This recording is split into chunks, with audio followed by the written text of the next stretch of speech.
Welcome, welcome, welcome to the Will-O-Wisp Woods. So,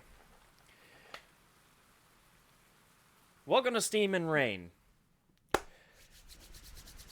Campaign 2 of the Will-O-Wisp Woods, and a wonderful group of wonderful people who, in all honesty, I'm very excited to be DMing for, and rather curious as to what they're going to come up with in the future. However, for right now, we're going to continue where we left off, as our wonderful players, with episode 1, met together in the foyer of a rather large home. This rather large home seemed to be the main stay place for the for one of the growing families here in Shanto. If I could find my notes. Wait, I have my notes on Discord now, which is great. The Lorick family. Master Lorick, having no spouse, lover, or otherwise, has been told that he is the father to some strange child that he has no claim to. He has no idea where they came from. He has no idea who they are or why they're here. And now, with gold being the leading capability of this man, he begins throwing money at his problems by getting a few travelers looking for easy gold a job.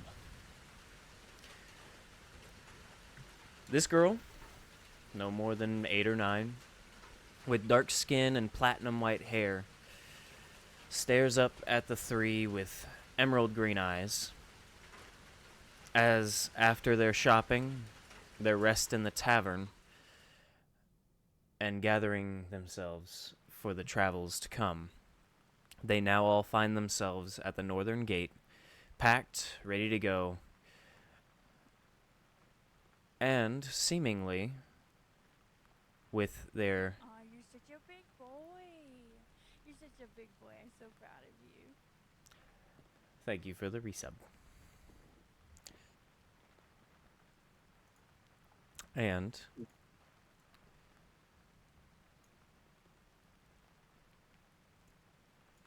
with their not only job of being couriers, it seems they also now have a job protecting a carriage to the next city. So, you find yourselves standing next to a carriage with a gnome. Guys, This gnome, his large handlebar mustache and big bushy unibrow that hides his eyes, seems to be making way north to the next town over. With no other options other than to walk, the group finds it much easier to travel with said gnome. As the journey begins and the rain continues to fall, the group finds themselves leaving Shanto.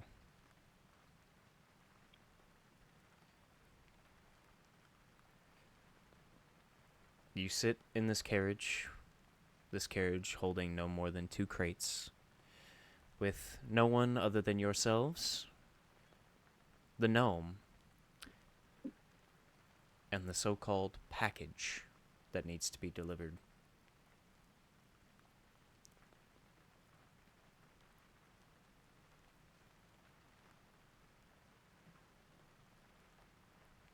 what was the last one to speak? What? I'm trying to remember the last conversation. The last conversation we had was literally just hopping in the wagon You sit up front with the driver. Matt Sat back.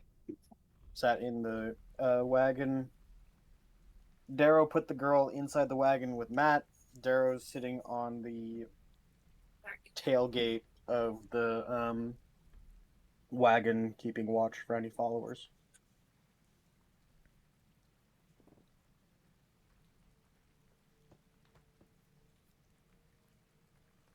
That was the last The last thing we did, last conversation, essentially, of what happened. Yeah. Monday morning, new stuff. Nine.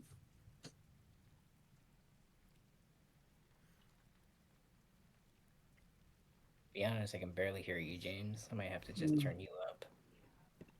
Yeah, he was being quiet. I was literally just about to do the same. Oh, I can't turn you up for some reason. Shoot. I'm just quiet and joy until I switch it to a different. Did your mic switch inputs again? You've had your mic switch inputs between other shit, and it makes you sound more quiet, and then you switch back to your normal mic, and then you sound fine. Yeah. Oh, there we it go. is. Now it sounds fine. Yeah. Camera Holy. took it. The camera we go. doesn't even work for input, so.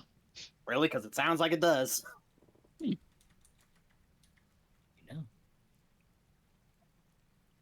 I completely forgot to set this up. I'm not next to the driver, so one of you two needs to start the fucking conversation. How you know? So where are we heading? I'm making sure that we don't get fucking shot in the back or something. And Bringing out the big mic. yeah.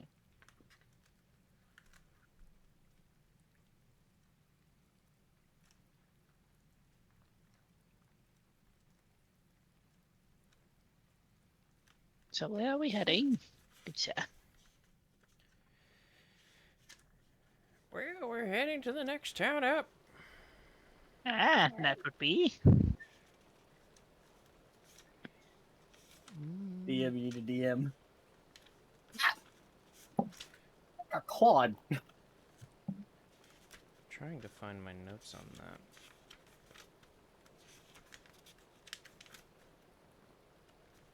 Because I know I wrote it down. Oh, here we go. No? Not there. I thought it was. What the fuck?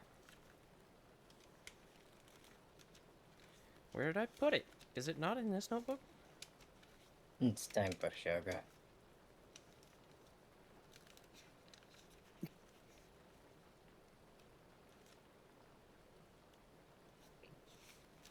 Oh, the joys of having so many notes. Why does it constantly have to tell me over and over again? Fucking.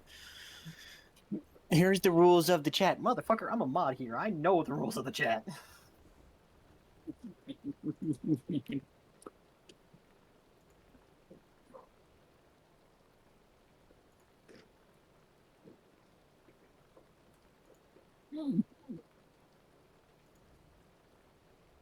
Well, technical difficulties.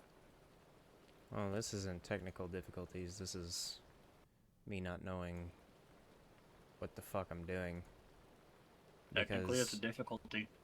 Yeah, that's not a technical one, though. That's a mental difficulty. Why not both? User error. Yeah, I'm trying to remember where the fuck I put my note. Because I have my notes for the families and places of interest in that notebook. And for some reason... Matt, did you fucking steal my D20? What the fuck? Okay. There's a D20 if you need to use it. My oh Or did I give y'all a name for that? Mm-mm. No? Okay, No. I didn't. Okay. We gave a name for the Far City. you just fucking oh god. I gave a name for the Far City? Mhm. Okay, that's good. You gave name for destination, not for next town. Nice. And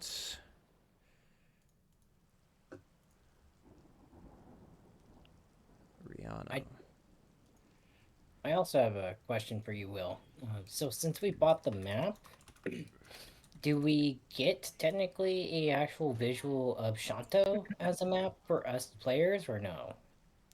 It isn't Shanto. Wasn't it a world map or a continent map that we got, or was it? It was for just Shanto. Fair enough. It would be great if we got a world map, but Did you I not think I'm pretty sure you got a continent map, but it wasn't one of the detailed ones. you didn't post it in this one. We got a detailed one, but not one of the. we got the expanded mid. ones. You didn't. Hmm. You didn't post the. You posted it in the group chat we made, not the server. No, seriously. Yes.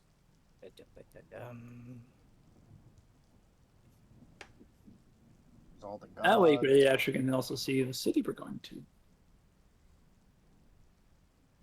I'm not seeing the world map. You might have been mistaken. with one of The other world map worlds. for this world is something that I'm working on. Oh, gotcha. I will have that done by next session. I can promise that much at least. But We're all good here. You do it in your own time. How dare you? It's not easy to make up maps.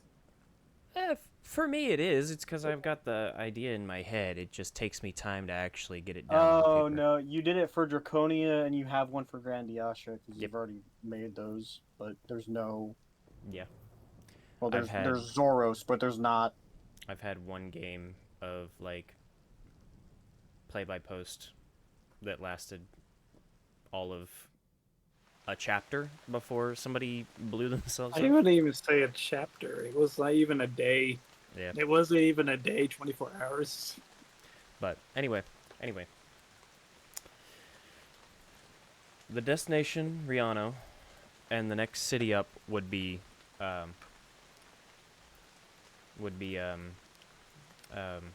Gem with a J. Jem.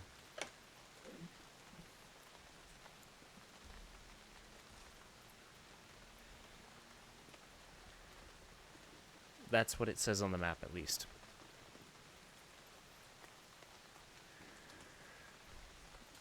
As you ask the driver,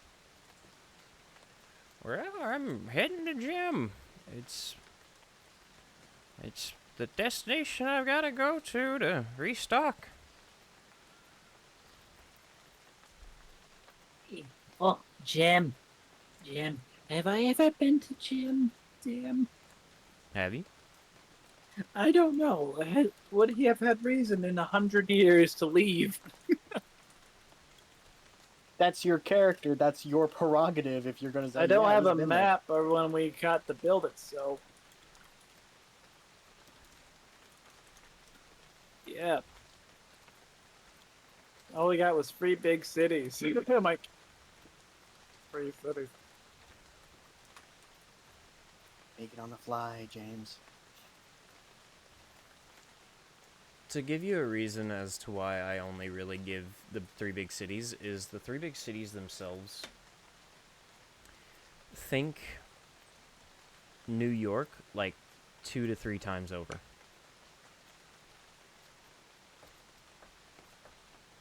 If cities are big, you would not have reason to leave. Exactly.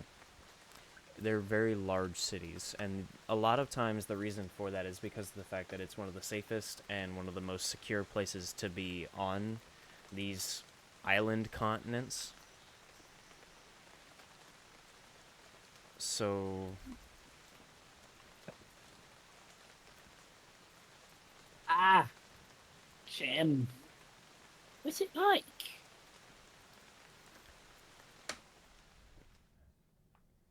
well, being right outside the main city, it's not bad. It's not great, but it's not bad. What are you needing to restock? Everything. I sell different little baubles and stuff. I mostly have family that works on wooden toys. Oh, In a world full of rain, it's hard to keep kids entertained. eh. Just a problem when the toys float away. That's why I make 'em out of wood. Wood floats. That's a good point.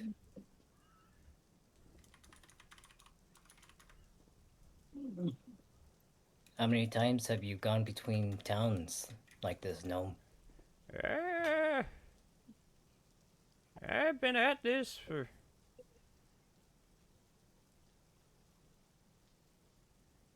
a couple centuries now. So do you know what it's like for dangers what we might find on the way? Yeah, you never know with these places. You got the creatures that come from the ocean that decide they want to be on land for a little bit. You've got the normal woodland creatures. You got people that decide that they want to try and steal shit.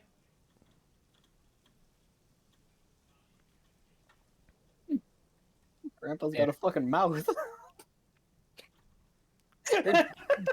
Aye, he does. The biggest problem are bandits. It's annoying because everything else is fine. Most of the time, you travel in a carriage, and a lot of times you may have to worry about a spook now and then, but you can usually outrun it. But bandits, they're smart. They have weaponry. That's a better Animals point. attack. Animals and monsters attack out of instinct. Humans attack out of want or need. Exactly, and they know how to as well. Question for DM. Answer. With this cargo, this wagon, is it covered? Is there like a top point where you could sit on top? It's a covered wagon. Alrighty. Then I'm guessing you're talking. If we're going by style, old western-esque, like with the fucking tarp over the top and buggy. No, it's a wooden. But I would think steam- maybe heavier because of the But rain and everything. steam, yes, but actually that kind of shape, or would it be different? Oh, he was frozen. It's a mostly solid wood carriage. There is a cover it's to make it waterproof. it's to make it waterproof, but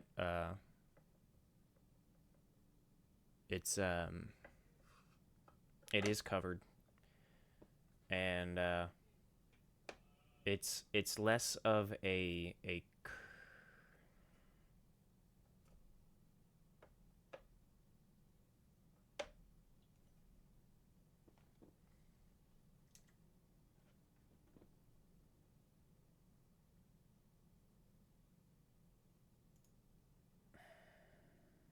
Why is it doing this today?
At the end destination where we're taking. Reano. There we go. And- Hi, buddy. Welcome back, Will. Mm-hmm. That was weird. Because I looked over at your stream and literally just one by one, each of us froze, and then you froze.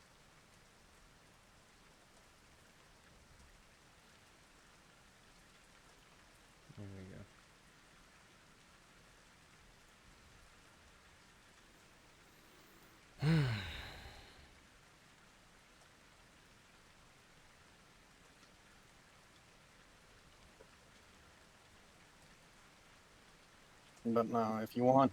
Ah, shit. If you want some notes, James... Fuck.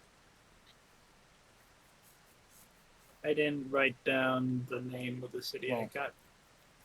We're doing, as I've wrote it down, the Lorik job, deliver a package across the country. The package is 8 or 9 years old. The child is selectively mute. We have been paid 5 gold up front, 15 gold after the fact. Our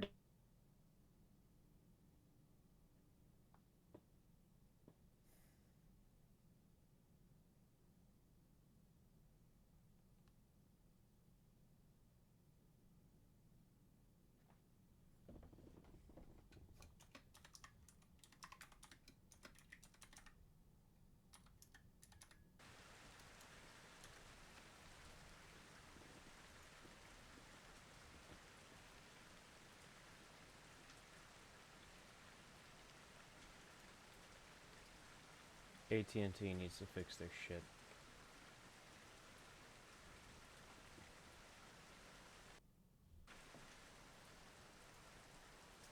This is just pissing me off now.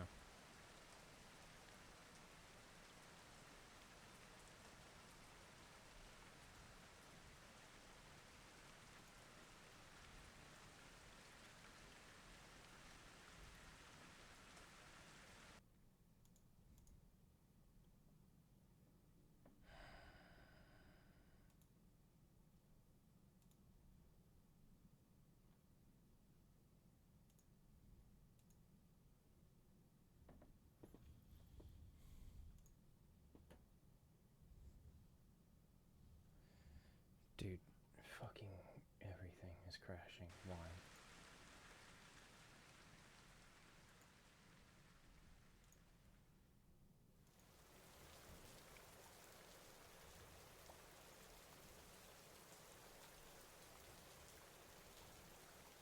went, prepared for the quest, came back, went to a tavern, ate, slept, all that stuff, kind of sped through that because we spent so long preparing. We got stuff.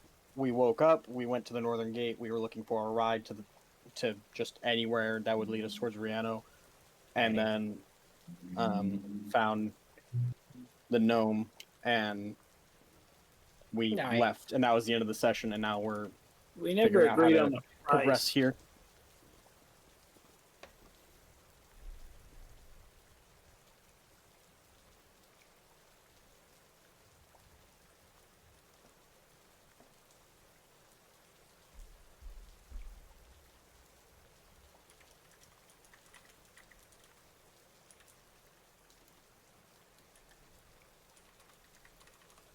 Fireball. Oh my goodness. Fire.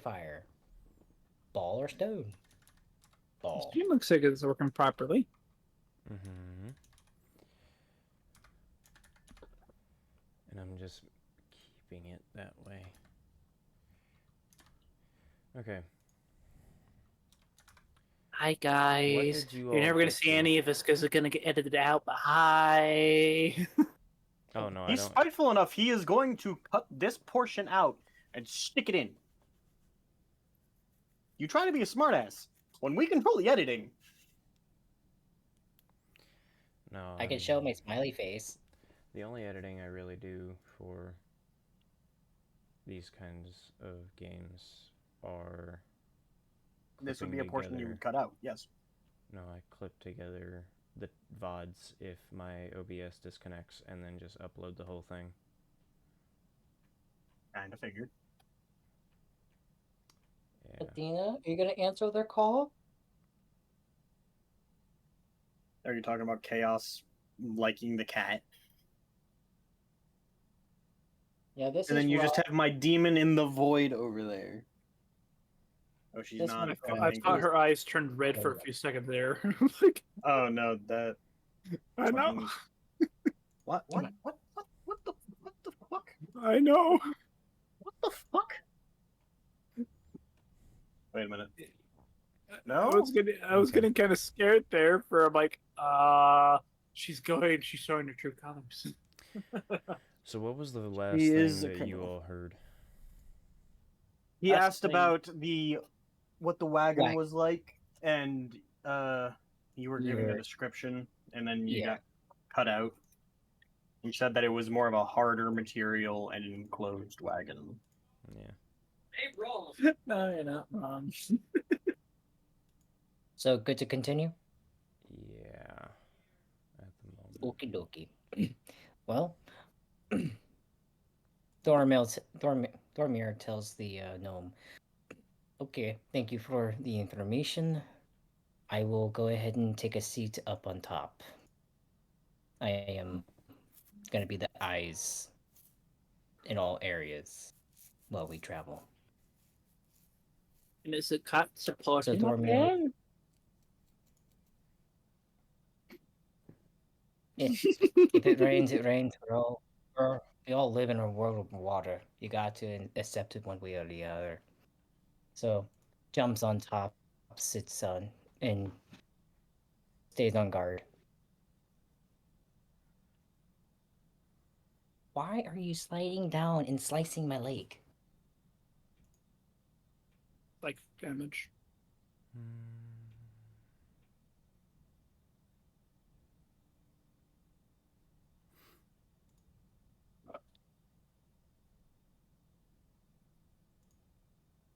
Oh.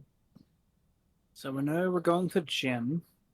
Is there any dice you want us to roll? Any rolls specifically you want us to roll in? To get this car moving.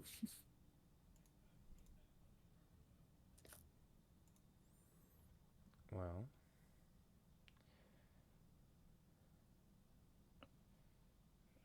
Perception checks will work.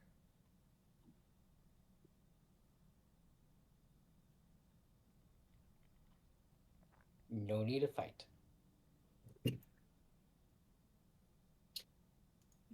Perception checks will work wonderfully. Wish I could give advantage to you out there.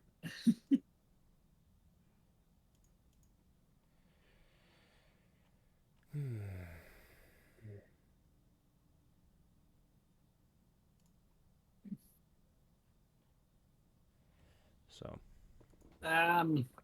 Sexting.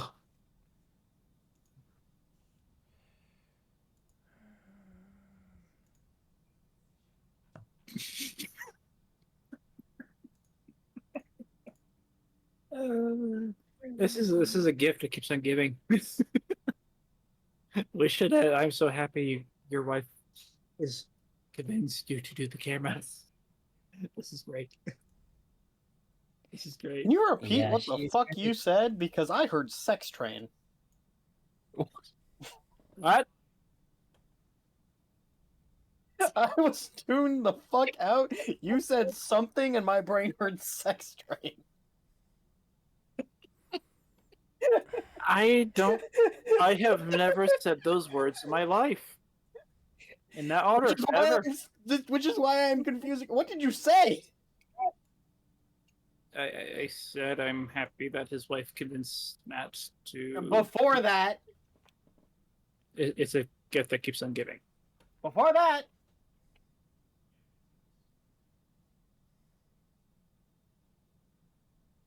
The history books will read that you said sex trade. No. I just love how Will's trying to fix his issues, but he's just sitting there like, eh. Crazy. No.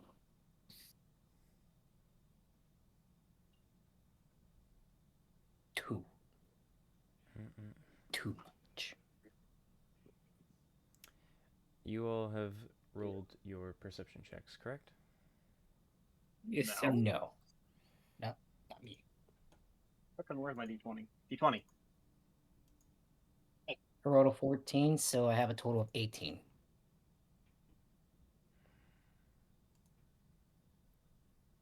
$11. Fucking perception. Plus 1, 12. 18, 16, and 12. That's what we've rolled. 18, 16, and 12. Wonderful.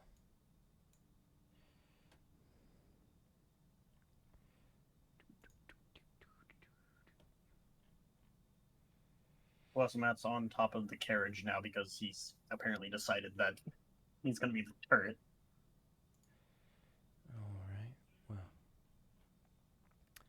I can safely say that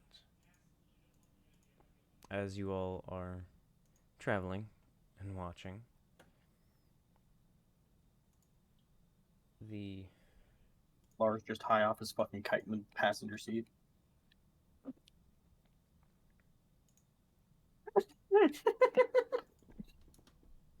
He's not trying to be fucking the co-pilot. He's sitting there just fucking take me wherever I go, Magic Man. Like this. The trees, they're talking.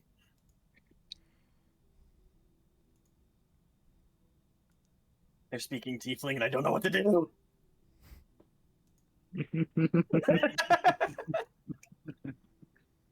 they're speaking tiefling, and I don't know what to do. Hey, Colonel. he's the little fucking he's the dwarf ranger. Yes. He's a gnome on crack. Yes. Well, Human fighter.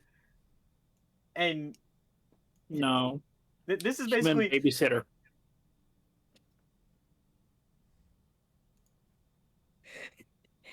And the matter of fact that how much he's put so much attention to this kid too, it just fits so well. And upsies with you earlier. I'm gonna call my intended from throwing now on. useless in the rafters. The next Human uppies I attendant. get, you're going as high as I can throw you. I'm gonna roll a strength check and huck your ass as far as possible. Fuck a lot of you. He's a ranger, not a druid. Yeah, no, I didn't say he was a druid. It's What? not like I prepared Featherfall in advance for this one moment. It tells me that you're prepared. All of you are going to be the downfall of my personal sanity. Prepared and plotting, always. Wait, who's gonna be the downfall? Crack gnome? Nah, yeah. Probably. You wanna know what's fucked? Usually it's like the My fucking lawful good paladin that's the fucking babysitter of the group. Nope, it has to be my ass now. Why am I the metric for the fucking babysitter? That's a bad idea. It's just simply because you're the only tall one here. Yep. I'm saving no one's ankles. Yeah, it's not like each of us easily have 80 plus years on your character. My character's a human variant that's been alive for at least 2 centuries. Why would you say things? Why do you say things? 2 centuries? As a human? Human variant, motherfucker. Mm-hmm. You're still a human. Why must you No, ruin Matt. the fun? 2 centuries? Spoiler. Vampire. Demi-human. Or None of that has been said. Dunane. Well, Wait, yeah, that means I'm the fucking youngest? Aye. This is reversed. I don't appreciate it. Oh, look at that little baby. Oh, No. The little baby is the package. Now look at the big baby. I got some pounds on you. I'll sit Say- with you. Say wah. Wow. Ah. Look at that little baby. Now look at the big baby. Whoa. Wow. I Hollis want one has to ale. babysit the other ones. Yeah. The child wants to drink. Have you ever heard of the song Kissing in a Tree? It ends with the child drinking alcohol. You're Or is talking that about a the fucking like Mississippi? nursery rhyme shit that we would say all the time. It's supposed Or- to be like this little tease thing that kids always say. Nursery rhyme bullshit, So yeah. sitting in a tree. KISSING. That. Yeah, that. Yeah, that. And it always ends with the kids drinking alcohol. Well, babies drinking alcohol. Mm. Or is that a I'm Mississippi concerned. thing? I think that's a Mississippi thing, my dude. Because I've Yeah. never heard that variant. I was in Mississippi. That's all we ever said with the KSSING song. Everyone I knew sung it like that way, so that's what I knew. as Will, it. help progress things so I can stop having this conversation. Now the baby drinking alcohol. Yeah, no, Yeah. it's but never heard of that. Yeah, Okay. well, James, you also... I live up pretty high, so I don't get much up there. Yeah.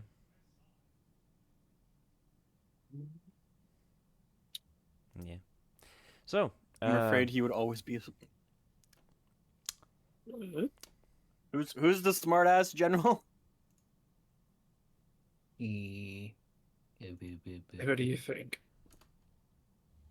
That could apply to any of us. 4 of us here, any of us. Especially given the situation. No, you're a jackass. I'm a smartass. I don't know what Matt is yet. Character in real life. Real life. I'm both. Jackass. Don't know. Let's see. How to phrase Will. The coked up gnome. I can't look through the eyebrow things. Yeah, same general.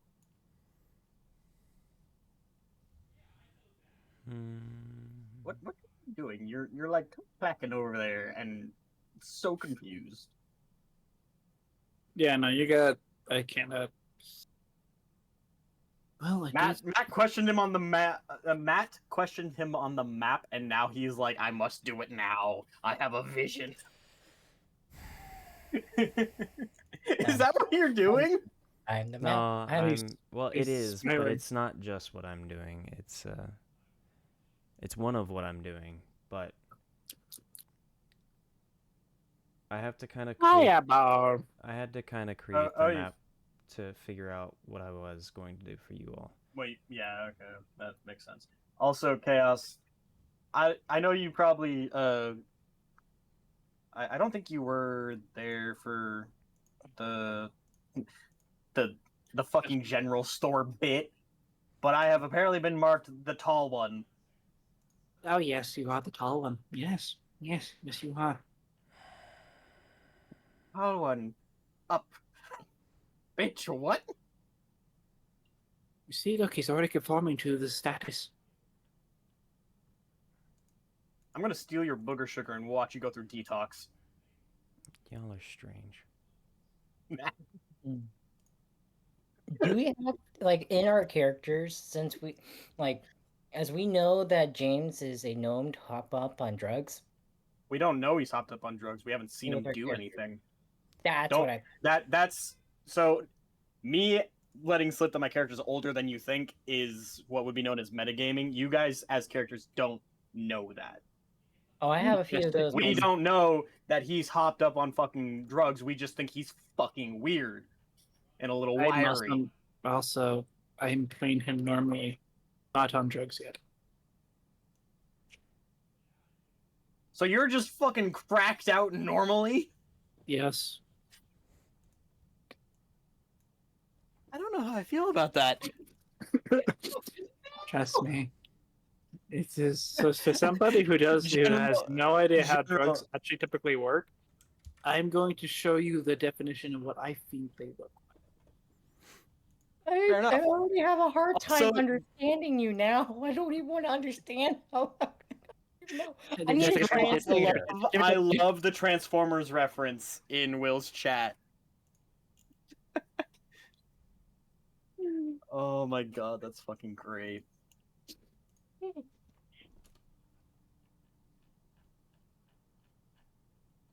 What is it? Yeah. That explains my mind in general. Thanks. No, that was in reference to Will He sees the map. He sees it right here. He has to make it right now because he has a vision of it. And it's the fucking... At least I think it was General's intent to do the thing of, don't worry, don't freak out, don't freak out. Puzzle code in my head, now it's on the walls, everything is good.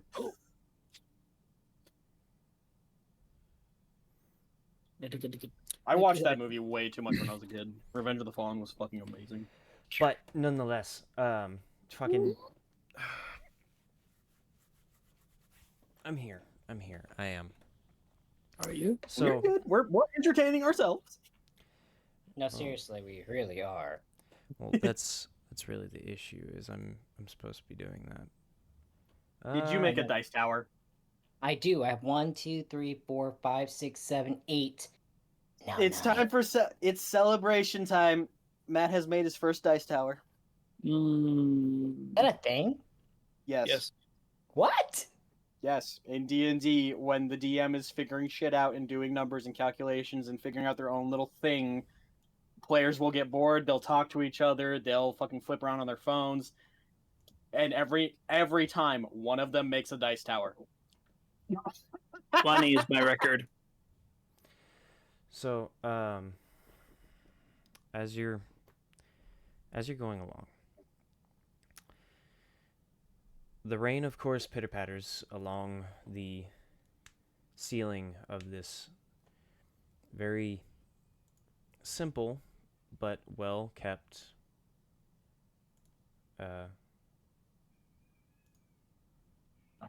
Road. carriage. Road. The road itself muddied, kind of nasty, but weathered away enough for people to see where they're going. So, question to the DM. Hmm. For the landscape of this world, since it is constantly raining, is it nothing but rock and like sort of like rock, etc., because of the constant rain? You know the Everglades? Mm. That. Hey. What's funny is the ecosystem itself has changed so drastically because of the way the weather is that here on what was once mountaintops are basically these Everglades that rest with these massive trees of what looks like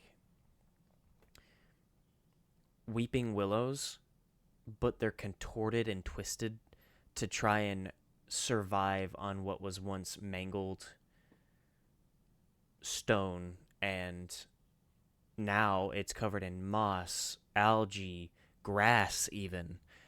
Basically the entire ecosystem has changed to the point that this mountaintop that was once a mountain looks almost like a regular continent. Almost. It's smaller. I kind of envision it like that, what I just posted in general. It's much smaller. But yes. Oh, is it like similar to the marshes in Ireland, in Scotland, where the grass, but it's like literally vegetation has risen up and grown. And the problem is sometimes you just sink. Why do you open your mouth? In some places it does. But Because I can teleport. You can't. Motherfucker, I grew up as a kid thinking quicksand was going to be a way bigger issue than it is, and now you're making that a problem in my D&D campaign? Shut up!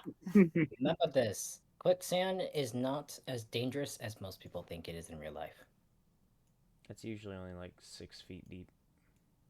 Gotta remember, Hollywood exaggerated it. Yes, Matt.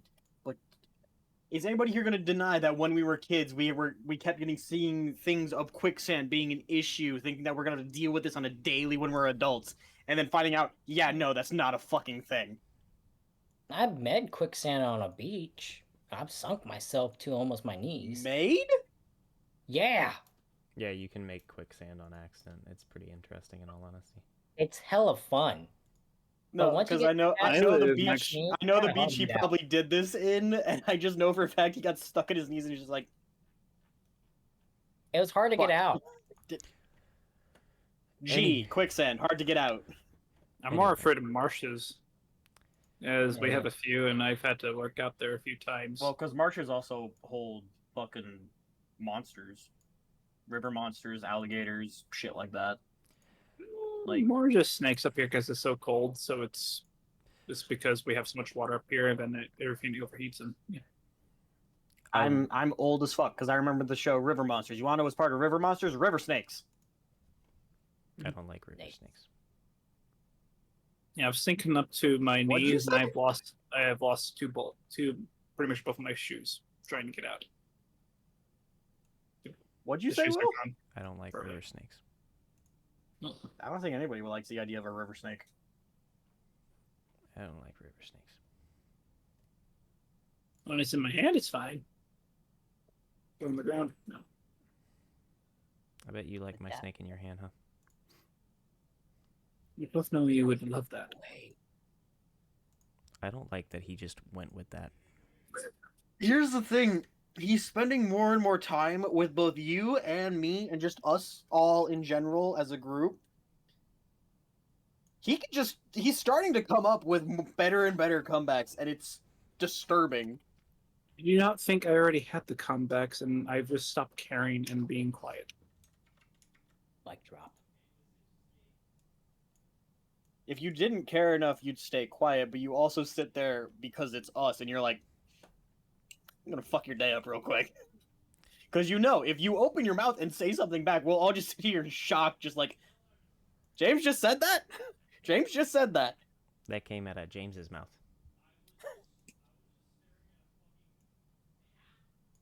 Yeah, sip your energy drink, fucker. It's the goody goody two shoot.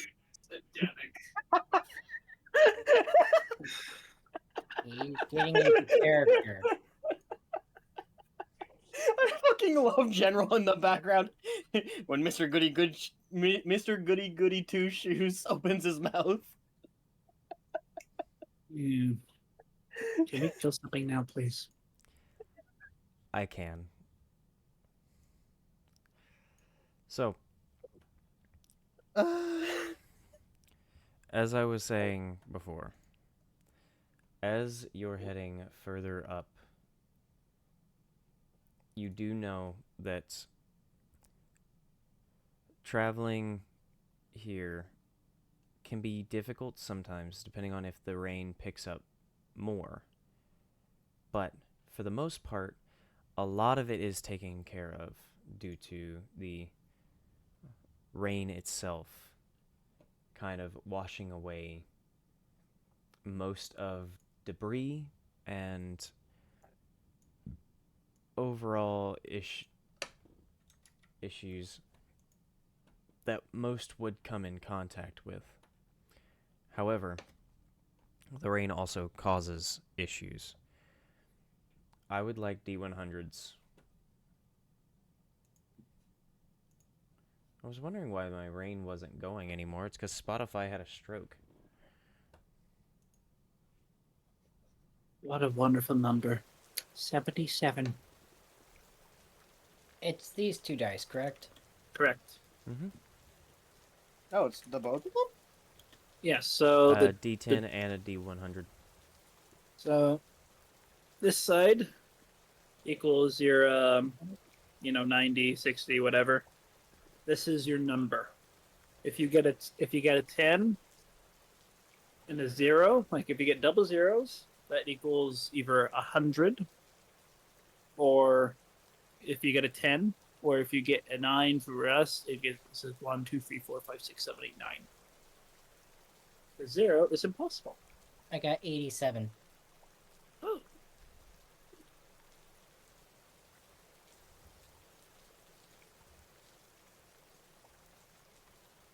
I don't like this.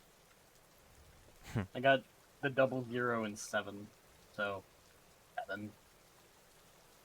Interesting.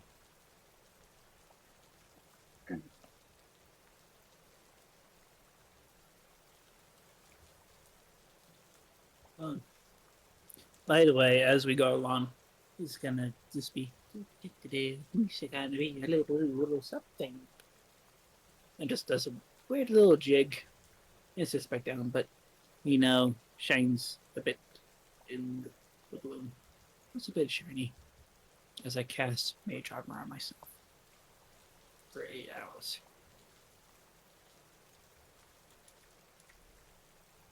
I'm a wizard.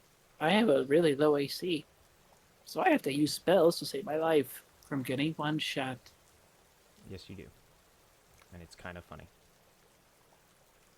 Because later on, you're going to be helping the other two keep from getting one shot. What? What? Nani? Fireball. Ding, Long ding, story short. ding, ding, ding. Fireball jutsu. I have that hand sign Okay. down, Murray. I think this will help Nerd. quite a bit.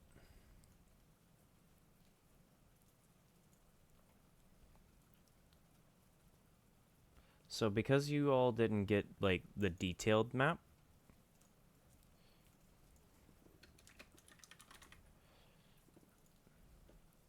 you don't have any city names or anything like that, but Yep. you do have directions on how to get there and major landmarks. Convenient. Mm-hmm. More to the fun.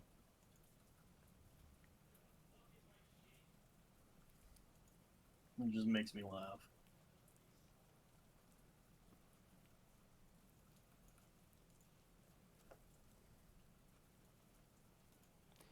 And I can actually set this up for you all to see now, because that didn't take me long at all.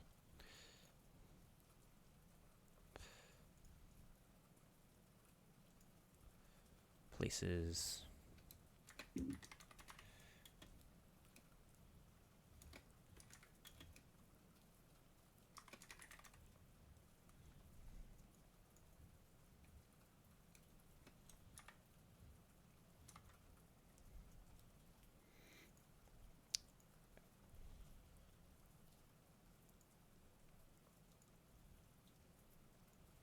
This didn't take me long at all, thankfully.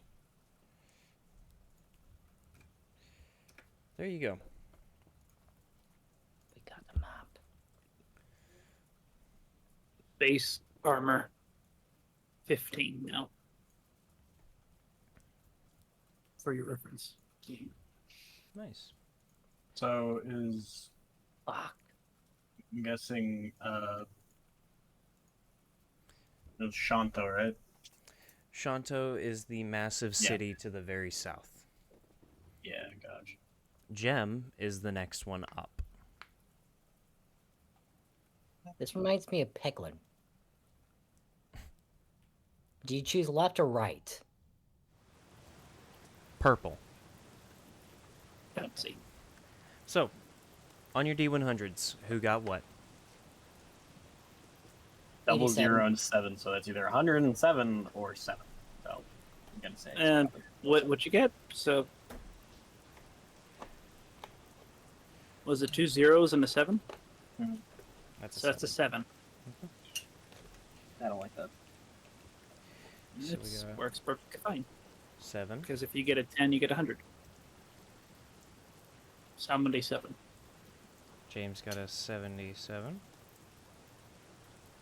What did Matt get? 87. 87. Y'all all got 7s somehow. Alright. Fuck me then. Okay. Do we find Hopefully an that's ancient lucky. razor treasure chest? I got 97. I don't like this. Why are there 7s dice are everywhere? rigged. 7, 7, 7, 7, 7, 7. Alright. These 7s. Celebratory?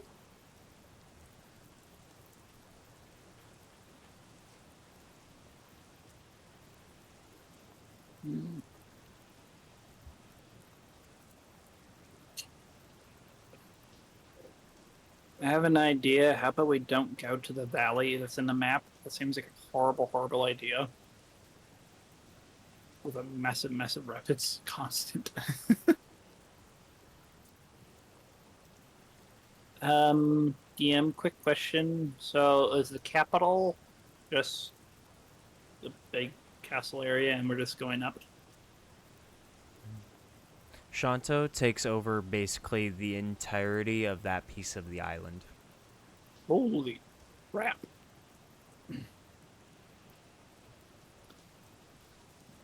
And our wonderful Reno is all the way up the top. Mm-hmm. That's what you assume? Well, we don't know which one it is. It could be the very top one, or It's the the big very most north, the northernmost village. This is That's great what news, fucking- guys. We're only 3 cities away. But there's a lot of distance to cover. Mm-hmm. Mm-hmm. So, does that mean are we also going higher in elevation or lower in elevation? It depends. That's why you have different parts of the mountain that stick out and jut out further, and you have parts that seem to sink in further. You've also got large chasms that seem to dot the continent. This is gonna be fun. Mm-hmm. But I'm just thinking if there's a visible waterfall on the thing, I want to go see waterfall. That's got to be huge. Well, you don't know about it because I'm the one who holds the map. Get next. You have the ranger who can't read maps without. so, as you You travel, can't read. It's the Bible. You get credit for trying.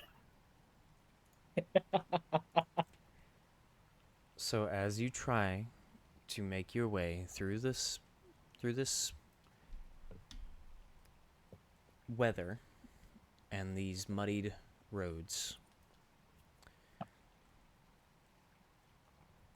you find yourselves, after about half a day's travel now, you find yourselves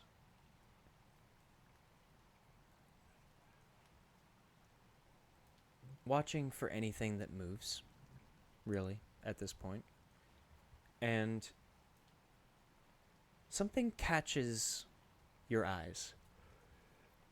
Everybody got decent perceptions, if I'm not mistaken, right? From what I can remember.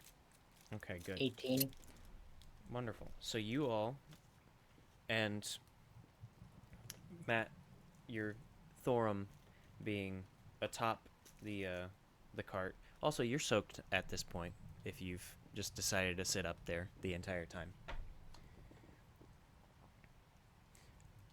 As you follow this muddied road, Thorum is the first to notice, but up ahead,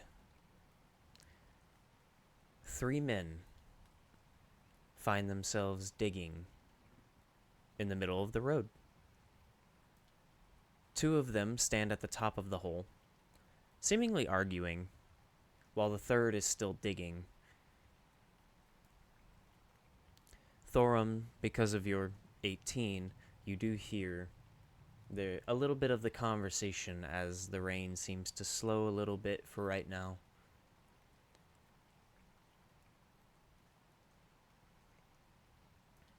You can hear them arguing, it sounds like.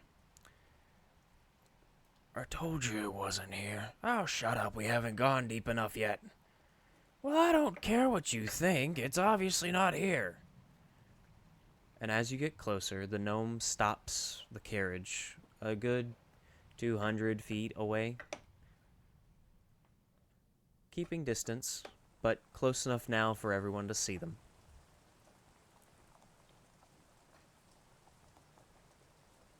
Three men, all seemingly around a hole in the middle of the road.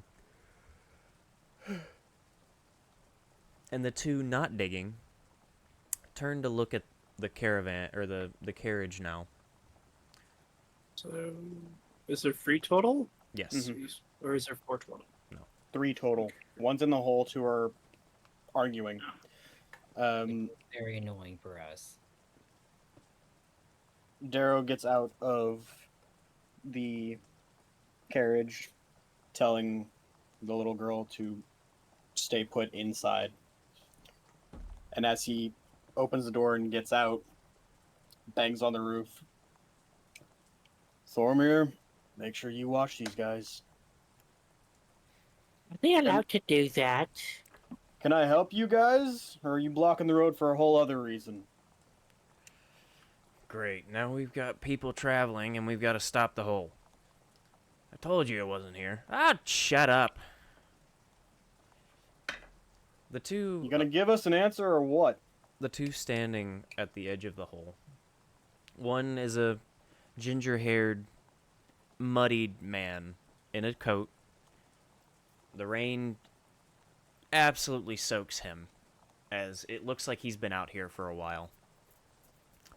He's got a scraggly beard that only really comes down to about where his lips are, and it kind of wraps up and over.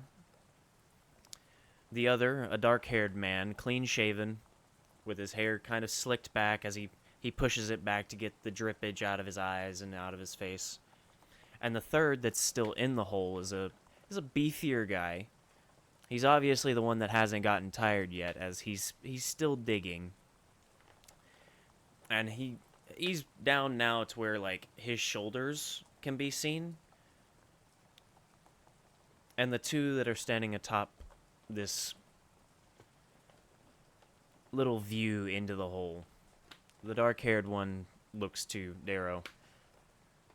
Sorry, we're looking for something.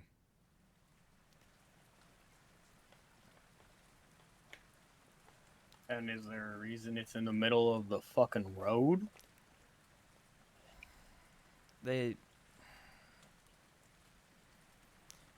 As he motions to the ginger-haired man, he is certain that it's here. We didn't expect any travelers. We were gonna get this done, get it over with, get out of the way. It was stupid. That's our fault. We'll try and fill up the hole. If you want, you can go around, I guess, for right now. I don't... What are you looking for? What is it?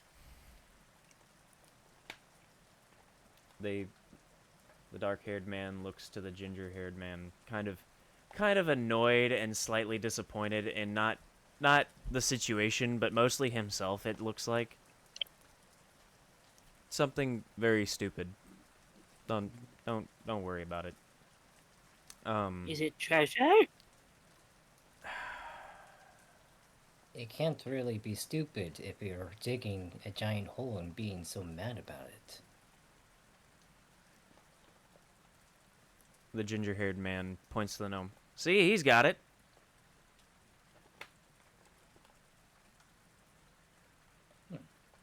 Treasure. We were looking for lost treasure. People are always losing shit. So not stupid. Money. If we found it, it'd be pretty good money. But we just gotta dig a little deeper. We aren't digging any deeper. We are in the middle of the road. Probably a day's walk from the city now. Looking for treasure. Do you hear how stupid this sounds? And he looks to Darrow. This was stupid, right? This was a stupid idea. Well, I mean, unless it fell off a wagon recently or whatever, or you buried it. I don't know why you buried it in the middle of the road. Because Pretty nobody sure would digging look that in the deep middle or of the road. deeper.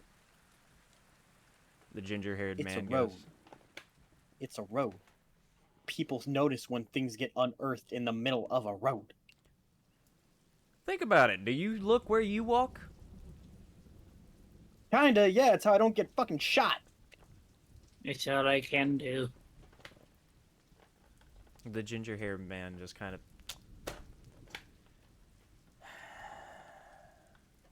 Well, Again, unless it fell off recently, it's not going to be in there that deep. So,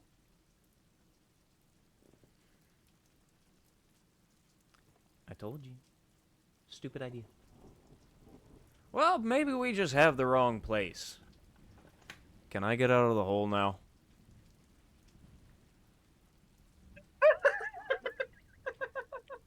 Instant rain. This guy's got to be in a puddle of water. Oh, he is. No. Darrow can see getting closer. In the hole, the guy It's just isn't. He's not. Oh, no. He's not tall. He's stocky. He's like 5'8", rather broad build. But in the hole Matt, it's your itself, cousin. in the hole itself, he's got like ankle deep to like middle of the shin deep water that's just pooled as he's digging. Get your friend out of the hole. We'll be on our way, and you can be on yours. I knew I shouldn't have listened to you. Ah, shut up. Did you have any proof?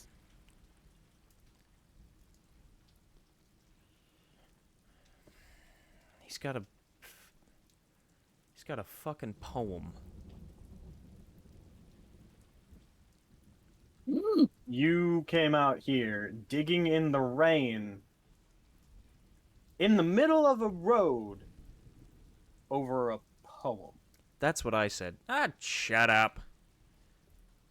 Wait, what's the poem? You are indulging them a little too much. Yeah, we are riding on the road. And I have no reading material. So,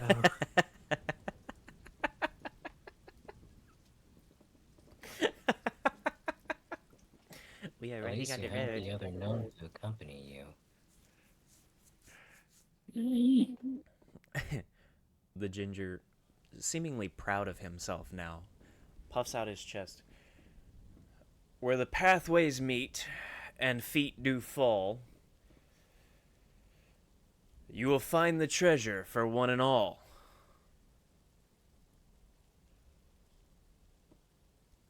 bye. That Are can you be- sure it's not just some poem about community, bud? Do you have, who's the author? Who told you the poem?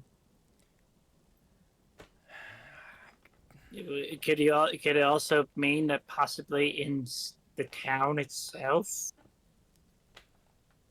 Well, like he said, why would you bury something in a town? Like in a path that people are constantly going to walk. I figured way out here it makes sense. Okay, hold on. Are we even in a crossroads, or are we just on the road? You're just on the road. Hey, Ginger. There's no crosswalk here. There's no crossroads. There's no other branching path for your poem to make sense. Yeah, there is. Where? Roll a perception. It's my fucking dice. As he kind of... I will provide. I will help him by also looking. Well, I guess it's half advantage. 9. The Fuck. ginger kind of points off to the side of the road. And you can't really see because of the rain and the fact that, in all honesty, it's a lot of trees, so it all kind of looks the same. He It's goes, just fucking side trail. there and there, and he points to the other side, almost exactly across. This was an old, foresting path. And you count that as a road. I mean, it makes sense. You gotta get the road to get the trees, and with the trees, you kind of have to travel. I don't Looking know. at the other man, Darrow just goes, I feel your plight. Well, it's the poem.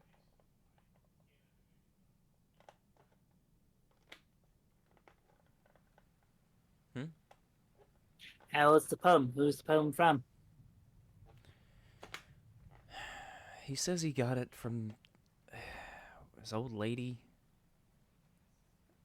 And she got His it. old lady or an old lady? His old lady. Apparently, he says that her family has passed it down from generation to generation. Hey, watch it. The poem is a family heirloom that they have passed down. You know, I'm feeling a little offended by how sarcastic you're getting. Mhm. Either way, he says that she doesn't believe that it actually exists. None of her family really does. But apparently, somewhere in the world, whether it be on this island or somewhere else, the poem is supposed to lead you to the next step. And then from there, you're able to. God, that is a big cat. Let me guess, Athena. Yeah. I just. Wait, look, there's a panther. Ah, no. But It's supposed the to- DM slips up suddenly. The cat's in the board. it's Ah. it's supposed to lead you to the next step. That then is supposed to lead you to the next step or the treasure or something else. I don't know. It's the start of the whole treasure thing, and I was really hoping. I was holding on to a thread of hope that it'd be true, because then I wouldn't have to work. But sadly, I trusted an idiot. Can't believe I'm going to have to say this. How about you start wherever her family is from first? Eliminate crossroads there, not dig up some random trail road intersection. It did seem a bit um precarious. Also, this must be down there quite a bit now after all these years of the rain. Constantly pushing it deeper and deeper and deeper and deeper. You gotta get your man out of the hole.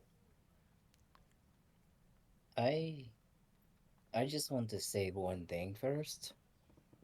Did you just call your wife an idiot? No, I called the ginger an idiot. Okay. I trusted him and thought that a children's story would make it to where I didn't have to work anymore, with the ever so smallest thread of hope that it actually was true. But of course, that's- as I said, I trusted an idiot. So here we are. Wonderful. So your own accord. Exactly. I wish the best for you.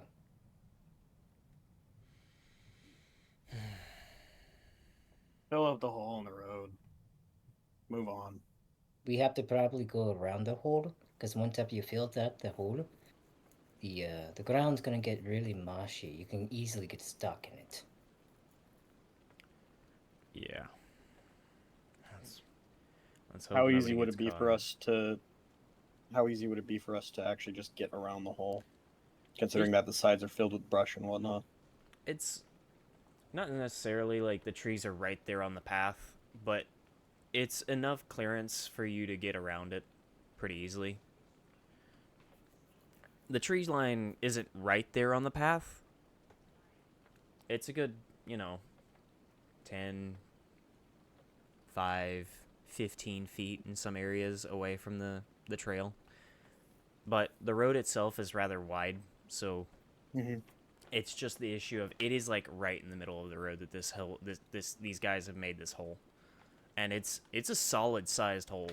They've been out here for a while. Fun question.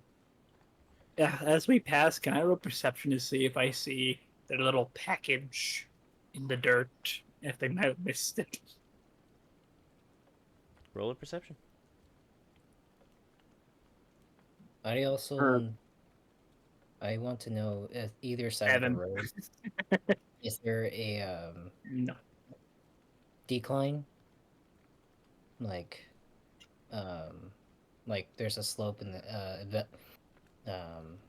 If it's a big ass ditch we're gonna fall in. Yeah. There is on one Is it- side, but it looks naturally made. We'll go on the side that's not. There's no. It's flatter. Yeah. Darrow motions to the old gnome. Get moving. Walking alongside the wagon.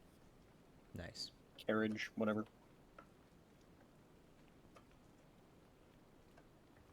Nice. So. Ah, my eyeball.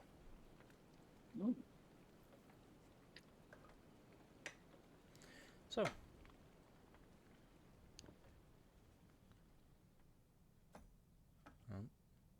Just doing it again. There he is. So. You find yourselves traveling once again, right?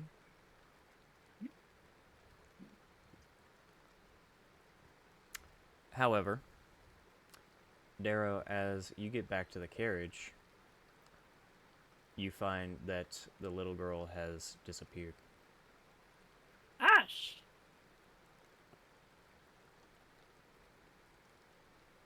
Fucking goddamn. Lars, were you not paying attention to the kid? No. You didn't ask me to. Just no. Uh, I am so mad. I was gonna. oh, Oh. he's frozen. Just were you watching them?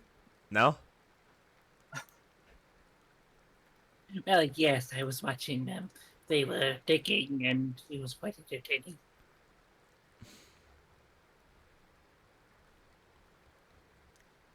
It's always weird rolling natural 20s for the weirdest things.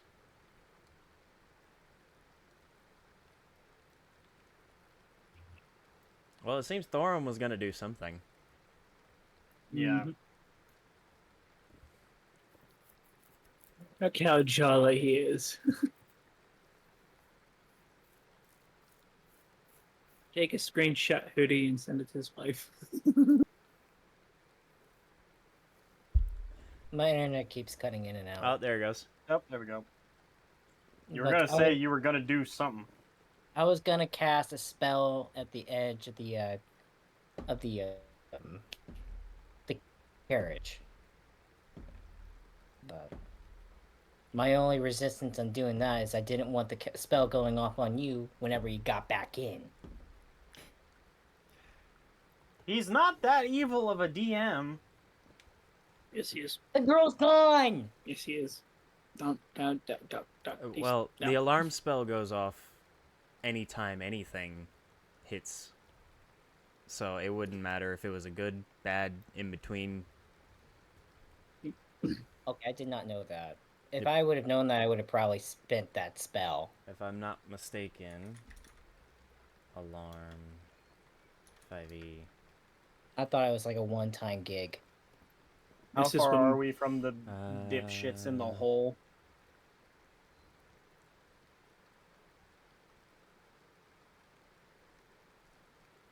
Oh, you can designate creatures that won't set off the alarm. Okay. So you actually would have known that. You set an alarm against unwanted intrusion. Choose a door, a window, or an area within range that is no larger than a 20-foot cube. Until the spell ends, an alarm alerts you whenever a tiny or larger creature touches or enters the warded area. When you cast the spell, you can designate creatures that won't set off the alarm. And you also choose whether the alarm is mental or audible. You want to know Okay, how so the how- spell alarm works? You use a tiny bell and a piece of fine silver wire to cast the spell. I have a bell. I don't know if I have wire. Oh, you, as a ranger, I would say you have a casting focus, but I just find it funny that a spell. How far away like are we that. from the dipshits in the hole. You're just starting the moving of the carriage. Darrow gets out of the carriage and stomps back over, grabbing the ginger one by the chest, pulling out the dagger at his side and pressing it to his throat, saying, "Did you just take the child? Who else is here? What the fuck is with you in this goddamn hole? Talk." Roll What? intimidation. Also, Thorum, would you have designated your entire group as people who would not set off the alarm? Honestly, I just met them. No. Would you have set it to where the little girl can't set off the alarm? No. I would have had her be one of the biggest ones to set off the alarm. Well, you can make it to where who sets off the alarm. However, you can't make one more important 12. than the other. 12? But 12. I will say, as Darrow is threatening this now extremely alarmed and rather scared ginger man,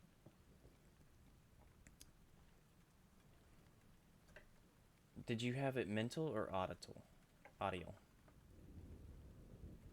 It would have been mental. Okay. You heard one alarm go off. Mm, We stop in the middle of the road for you and your bullshit, and next thing we know, this girl we're supposed to be protecting is gone. Talk. What girl?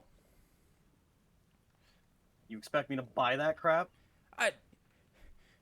I don't know what's going on, and I don't know why you're suddenly,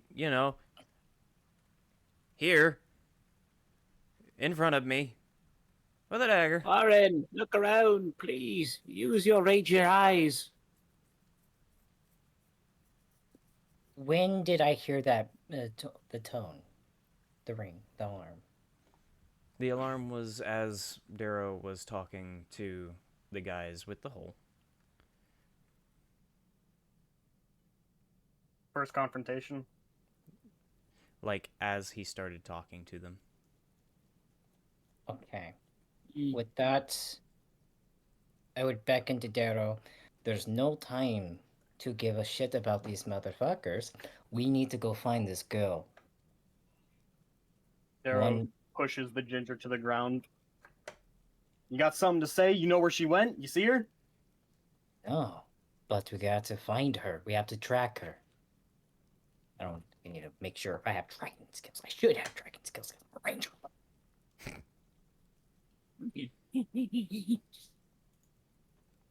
Bitch, your ass is gonna be struggling to hop down off the fucking wagon. Don't even think you're gonna be running. Do an acrobatics check. Get off the fucking wagon. I have +3. No, not you. Fucking Lars. Fucking Help James. me. I'm stuck in the mud. He wants downsies. Bitch is gonna stay up there then. You forget this is a gnome-built wagon. Or gnome True. modified wagon. True. I'm gonna go down nice edge and just say, I was like, Where would I find for tracking skills? Tracking Survival. is survival, and then on top of that, based on your favored terrain, you may get bonuses as well. Would My it be favorite like in terrain is mountains. Would it be in features and traits? Yes. Features and traits would show your preferred. Yeah. can I roll I a have perception check? +4 when it comes to survival. You Looking can. at, I want to look at where we came from. Hopefully, see a girl running. I want to look around for finding any traces of tracks for her. That's an 8. I'm rolling crap. So I'm guessing we're all just rolling perception check to look for the fucking kid. Thorum is rolling a survival check to check for tracks. So, is that D20? What? Yes, it's a d20 plus your survival modifier. And then for the rest of us, is it perception? If you're wanting to do perception, you have perception or investigation Motherfucker. depending on what you're wanting to do. I'll do Or fucking you can roll investigation. survival if you would rather look for tracks that way. I got a -1 to that. Fuck no. Right. I'll do investigation, and that'll be a 15. Okay, I got a 13 on survival. nice. That's with the modifier. Also, just FYI, since we did the level up and I fucking chose Room Night, weapons have runes. Neat. Just didn't want you to not know Surprise! that. Surprise! Bitch, dagger's on fire!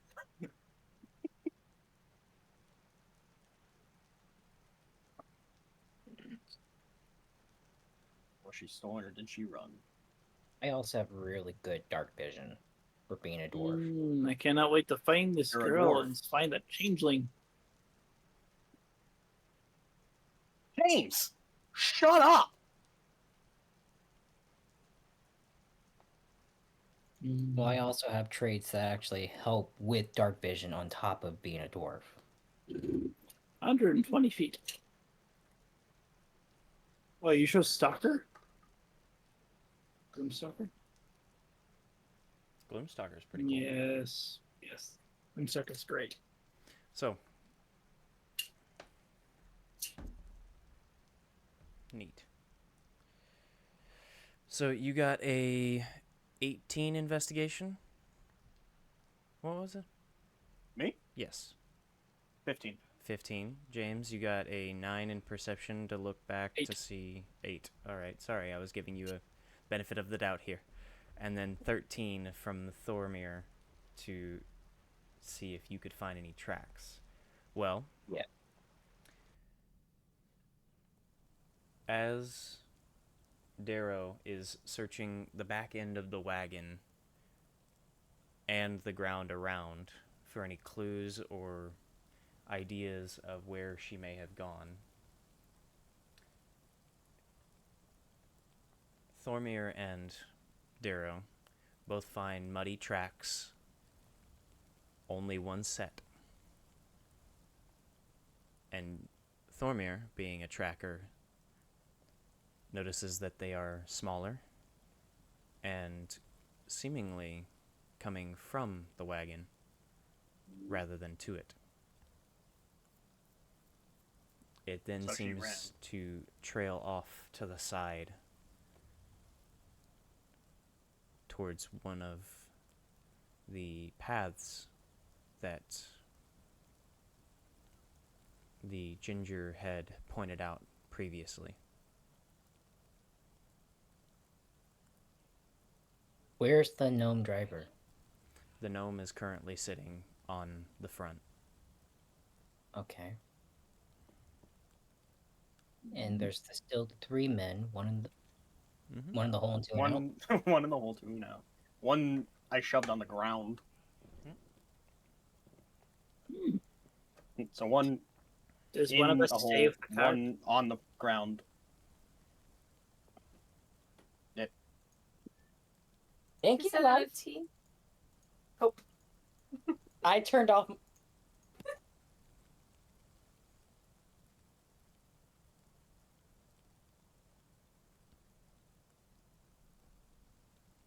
But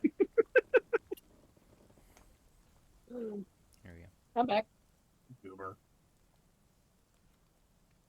So the 3 of you do find, or the 2 of you do find that trail of one set of footprints from the wagon heading towards the tree line.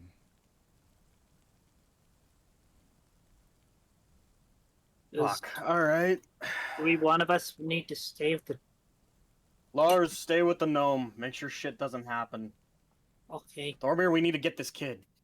Can I do a perception check to see how, like, they don't seem dangerous, but just to kind of get Weapons like and whatnot. Insight. yeah. You could do a perception or insight. They'll give you different information, of course.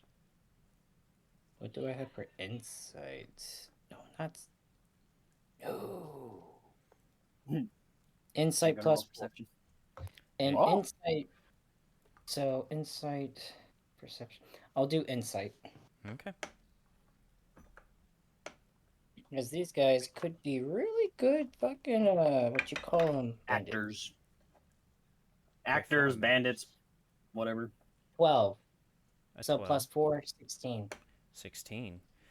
They genuinely look terrified and kind of caught off guard, in all honesty.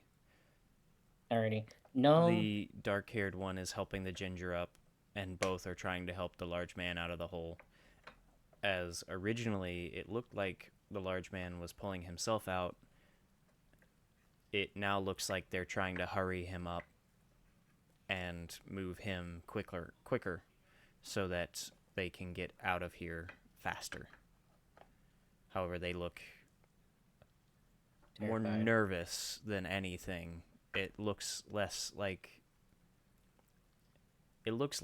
they are knowing of what you all are talking about and more of terrified of the threat that they just had to deal with after the conversation that they had. With Darrow threatening them. Mm-hmm. I'm sorry, we got a job to do. We're protecting an old fucking gnome. We're on a road that could have bandits, and some weird fucks are digging in the middle of the fucking road. I ain't trusting shit. I already have them absolutely terrified, James. I'm sorry, motherfuckers digging in the middle of the road is kind of a like default. Get jumped. I kind of want to go with them because I'm expecting some type of owlbear beast. But Okay, look, owlbears are my favorite creatures, but the fact that you assume that I'm going to throw them at you every single Session time. 2. campaigns in a row. No, I do not trust a word out of that lip. No. Plus, are we really gonna leave our ride here to just dip on us? Mm-hmm. Also, So, yeah, you go down. You'll find Keep your her. little ass up there.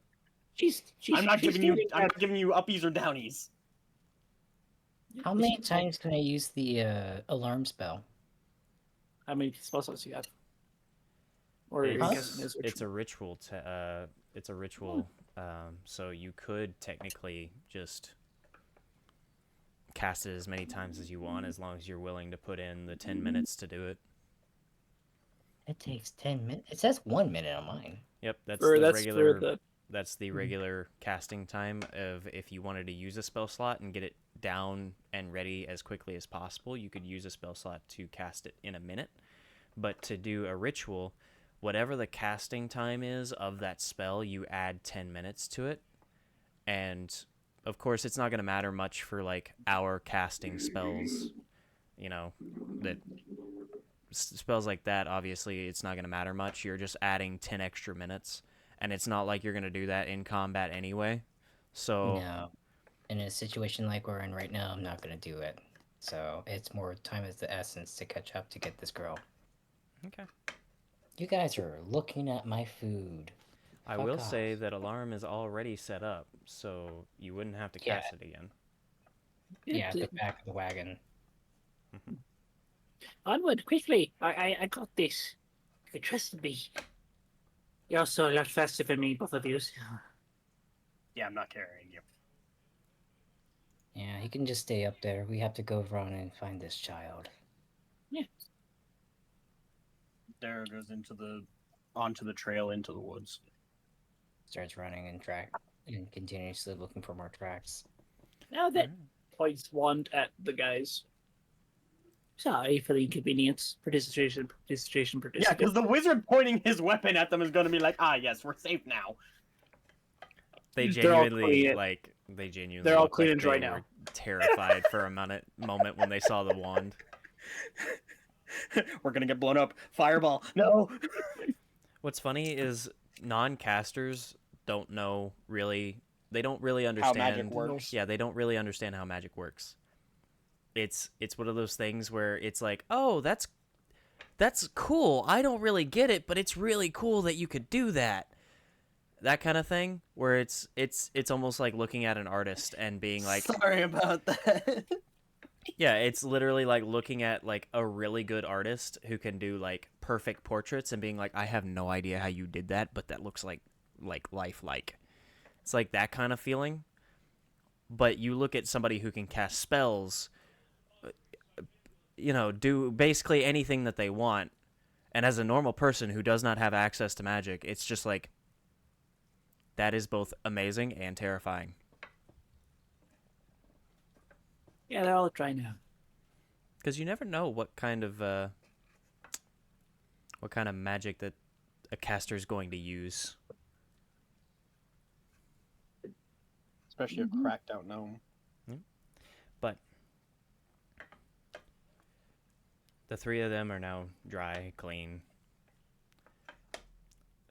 rather terrified, and it looks like they definitely needed the cleaning after having not only the threat from Darrow, but the wand pointed at them. Their trousers may not have just had rainwater in them. But they are clean now. Hopefully that feels better. Now, time to fill the hall now, right? You're gonna intimidate them to fix the road? You know what? I take back what I said. This isn't Flitwick. This is Heimerdinger.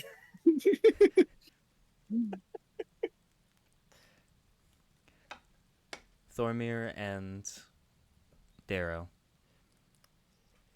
I would like a survival check from Thormir, and if Darrow wants to, Darrow can either roll his own or give Thormir advantage.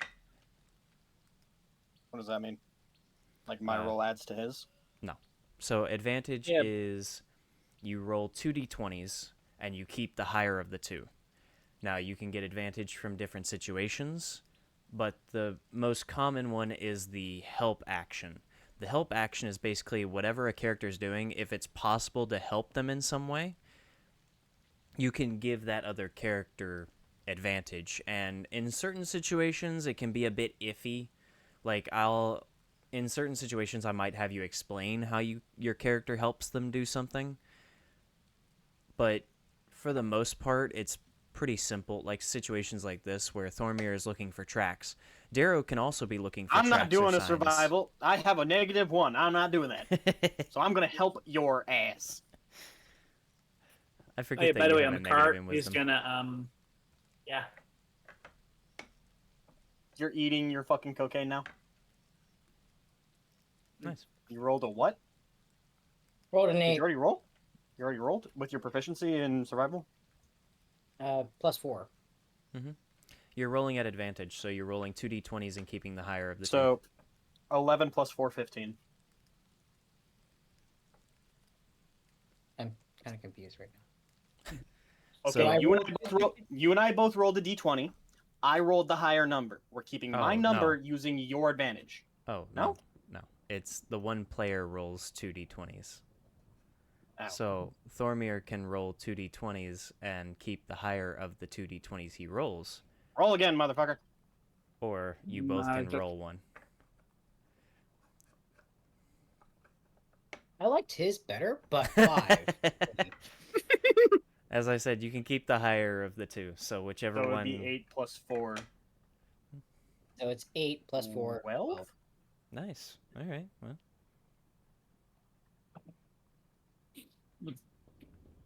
Let me check something.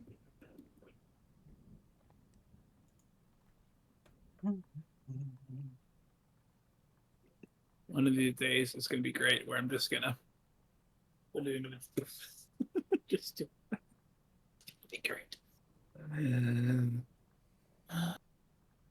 I forget how interestingly good rangers are during travel.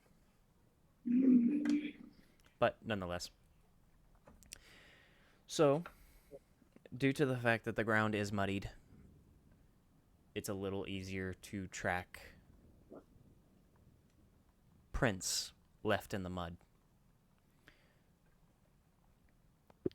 You find yourselves running and running. You continue to run. Let's go.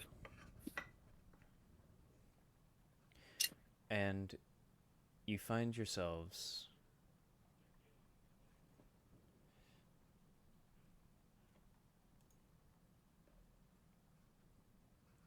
at an abandoned log home with a sawmill behind it.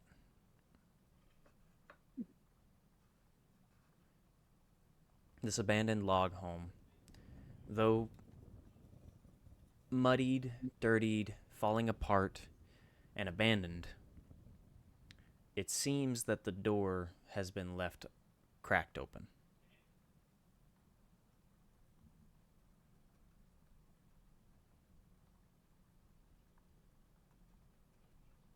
I would like to roll for investigation. What are you investigating? The doorway, the inside to the house. Like, what would I see walking up to it? Okay. All hacks. Yeah. Natural 20. You investigate and you see that your character is nothing but numbers on a sheet. Gricko has become aware and can break the fourth wall. We've got a raid. Oh, we got a raid. They're over on this No. on Twitch. What the fuck are you saying? Gricko, why are you staring at that Make wall?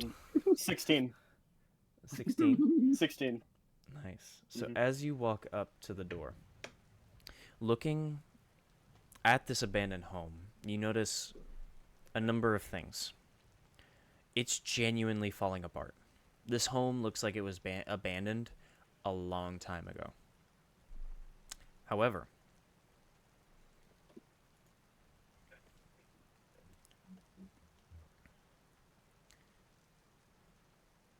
it seems dust on the door has been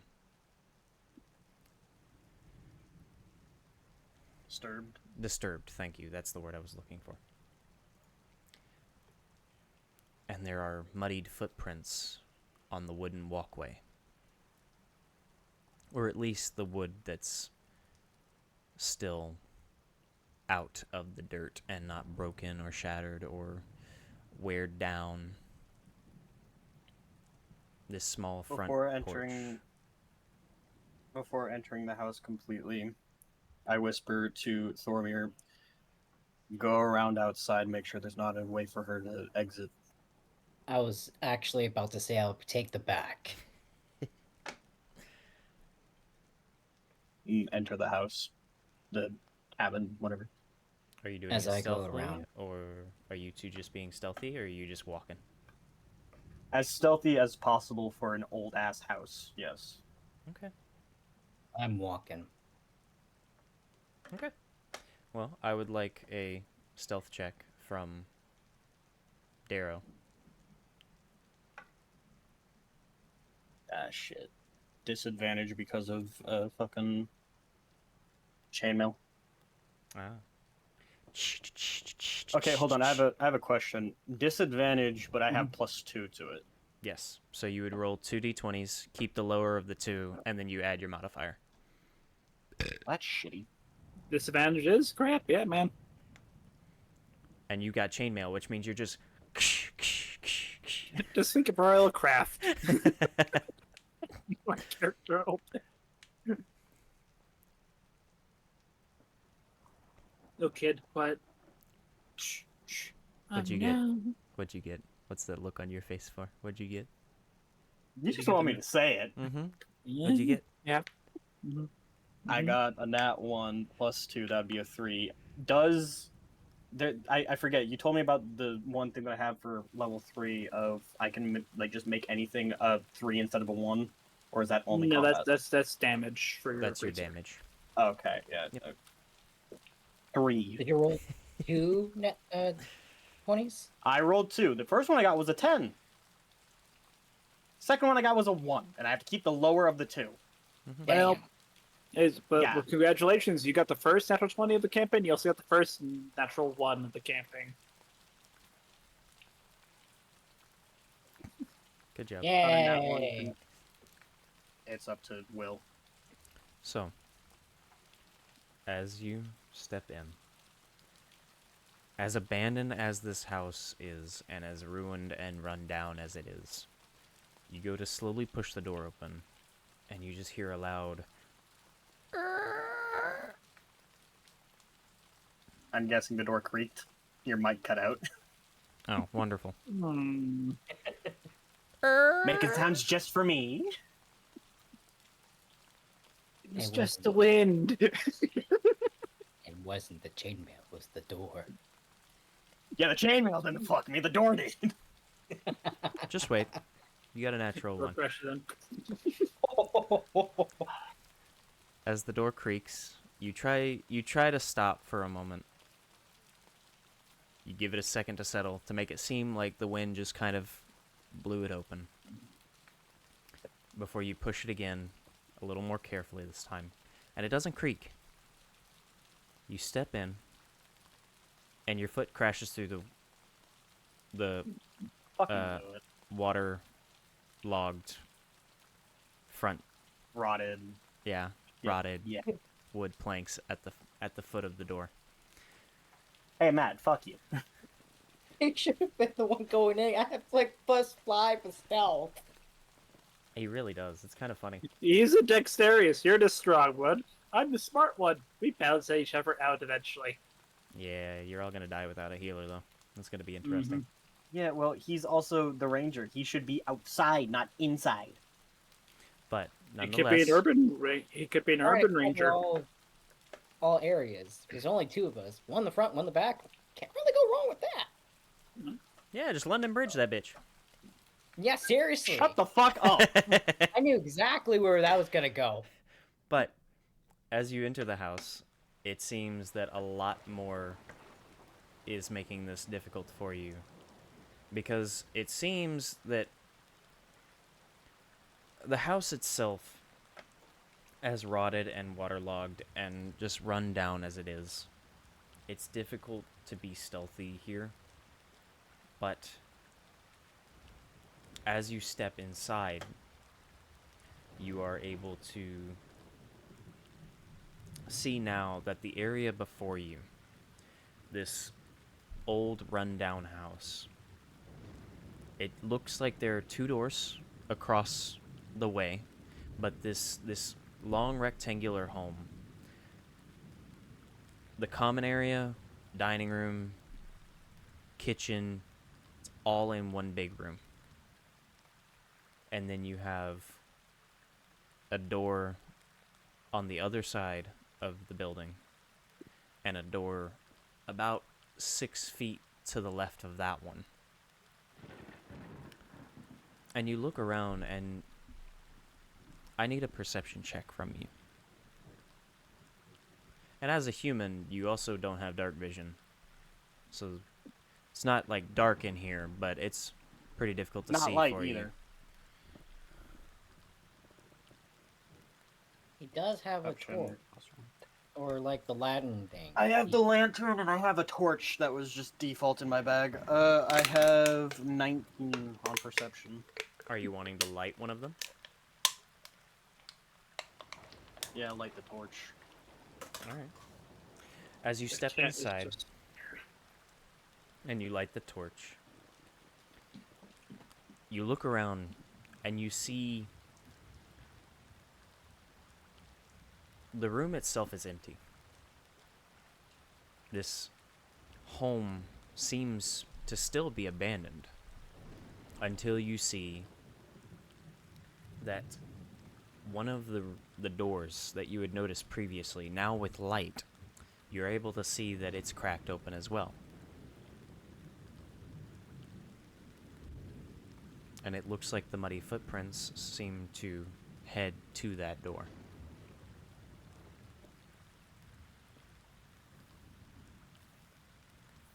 Thank you for destroying my chair. She's sharpening her claws on it, yeah.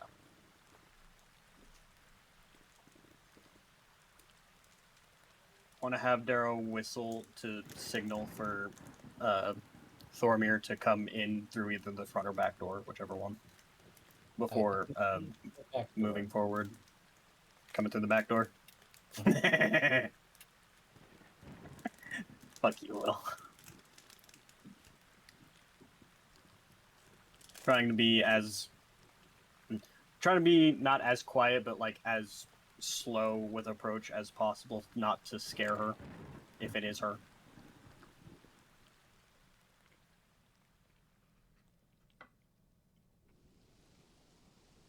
Enjoying your Kit Kat? It's not a Kit Kat. It's one of the Literacy Foundation caramel bars. The best It one. looks like a big ass Kit Kat. Oh.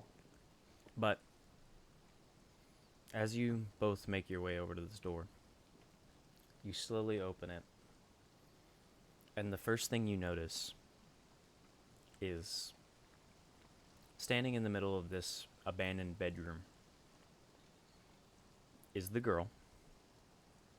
Soaked, muddy boots.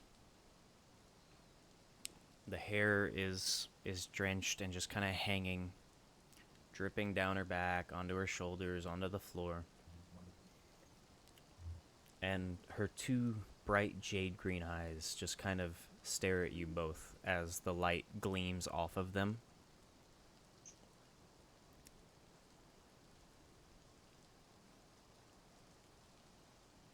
She's still completely quiet, entirely silent.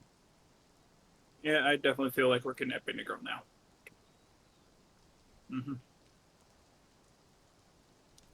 You're on the carriage, shut up. He's telepathic. He knows everything. He knows all. Yes, thank you. His drugs makes him feel like he does. He's not even on it yet. Oh, I am now. Well, him eating his fucking powdered donuts is him doing drugs in the fucking campaign. Oh. That's why I did the white lip and. Yep. Darrow motions for Thormir to just like make sure nothing comes in after us, that we aren't being followed, and kneels down to about her height, trying to sound reassuring. Kid, what the fuck are you doing?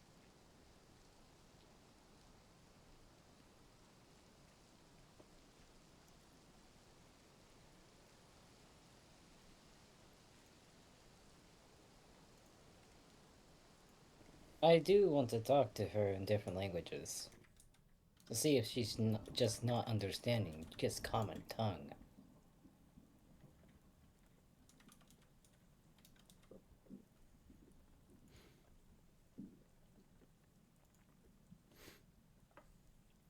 I feel like he's doing something. Yeah, I think so. Different windows are popping up and light flashing on his face. I'm very concerned. Actually, Catch us next time on The Adventures of Lars. I'm seriously wondering how Large is doing. I feel great. Do you feel great? I feel great. I feel fantastic. How are you feeling? I feel great. I feel like he should go party with those 3 men in the hole. Are you going? Dig faster, dig faster. I said, dig faster. Look at that, it's shiny, it must be gold! Bro, that's just fucking dirt, and that's shit you're looking at. The drugs say otherwise. Starts lowering down some lotion. Darrow, I want you to simply roll Fuck. a general charisma check. So for this, you're just going to roll a d20 and roll your base charisma modifier. I got it. What's my charisma? I'm pretty sure we all have +0. Actually, Thormir has a +1. Yes. He's officially the talker of the group now.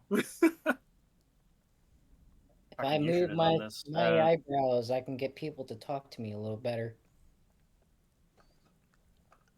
You know, my dagger has fire runes on it. I can make sure this shit hurts. But I still got +1 charisma. Fucking 8. An 8. So ain't shit happening. Okay, roll a d100 for me. I don't like this. I don't like this at all.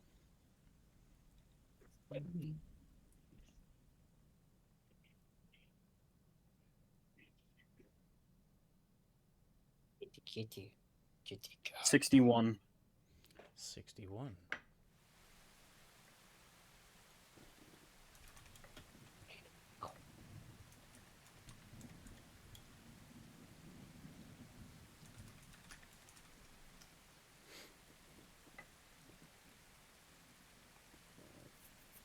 You need to chill, kitty.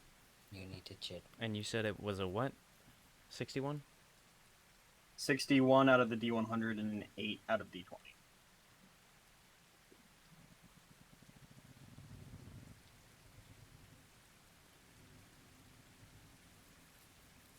Very interesting.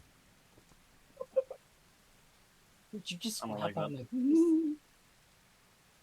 Don't grab my dice, Rock. She seems to stare at you for a very long minute. The jade green eyes still flickering in the torchlight.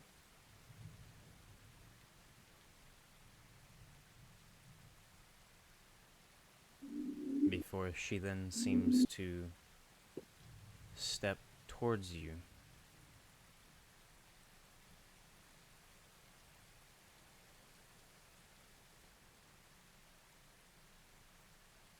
And then around you, back to the door.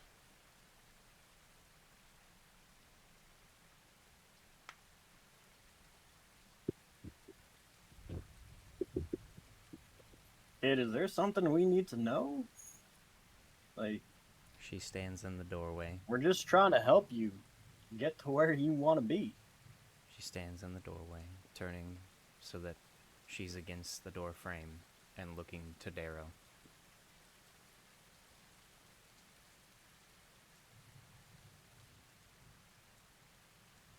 And then continues her path back out into the main room where Thormir sits.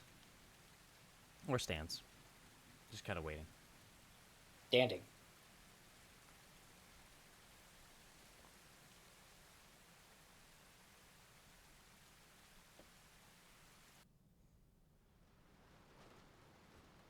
She is completely silent.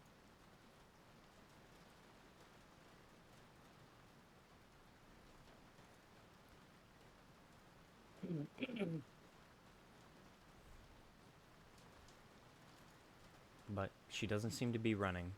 She doesn't seem to be trying to get away. It seems more like she either doesn't want to be here anymore, or she's done with whatever she was doing.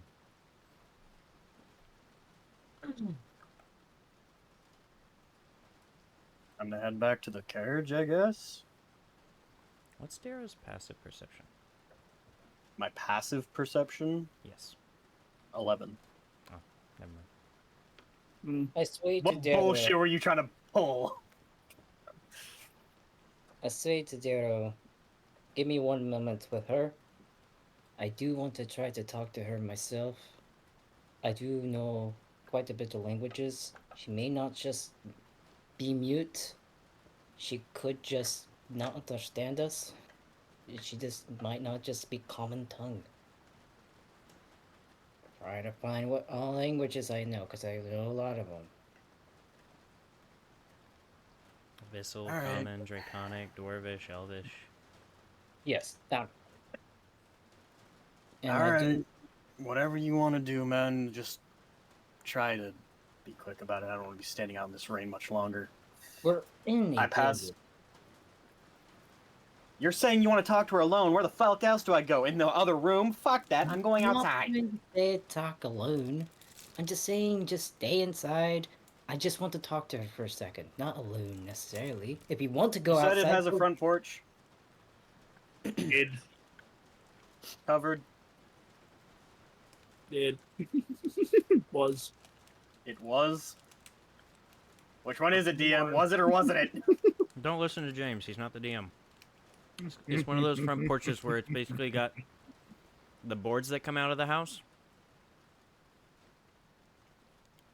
It's mostly just a solid footing just before the grass.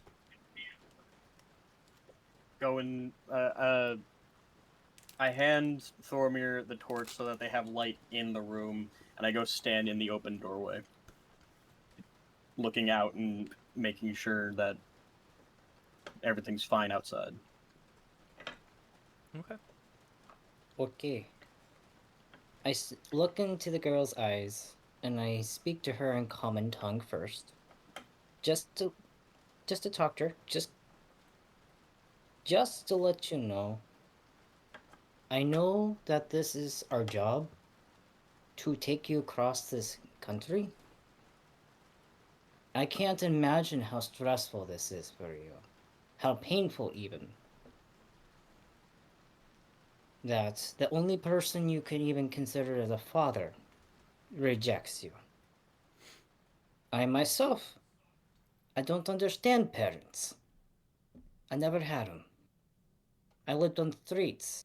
I lived to strive to be on my own, to live.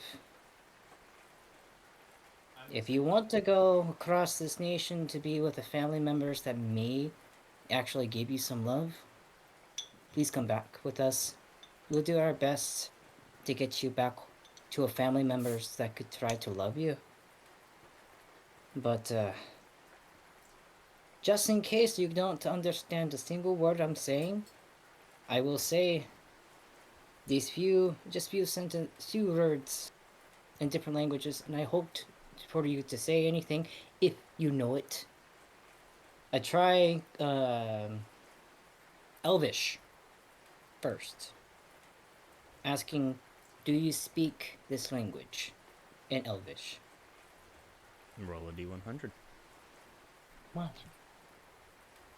Hey, you get the roll.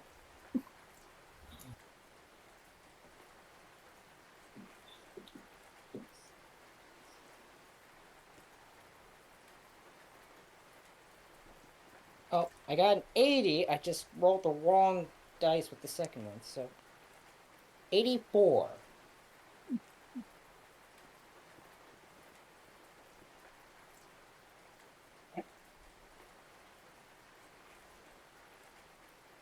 She's holding my thumb with her claws.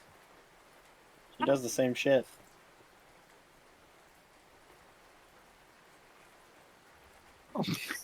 She does the same shit. That looked like it had some fucking oomph behind it. It's just fucking. I like She Cody's behaves a little lot like Penny. This is when she's overstimulated. What you doing, Penjoil?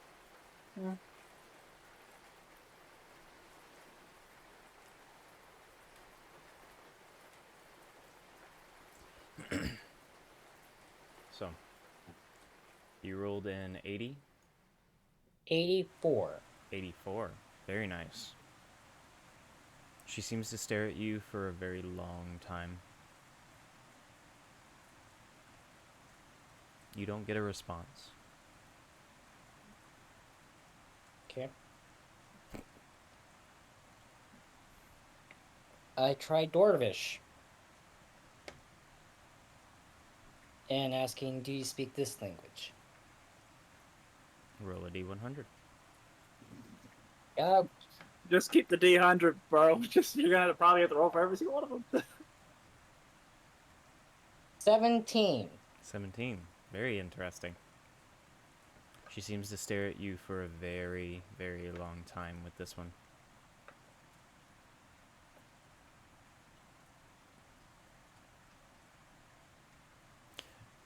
You don't get any response, but you do notice that she seems to shift a little bit. Shit. Like Dorvish.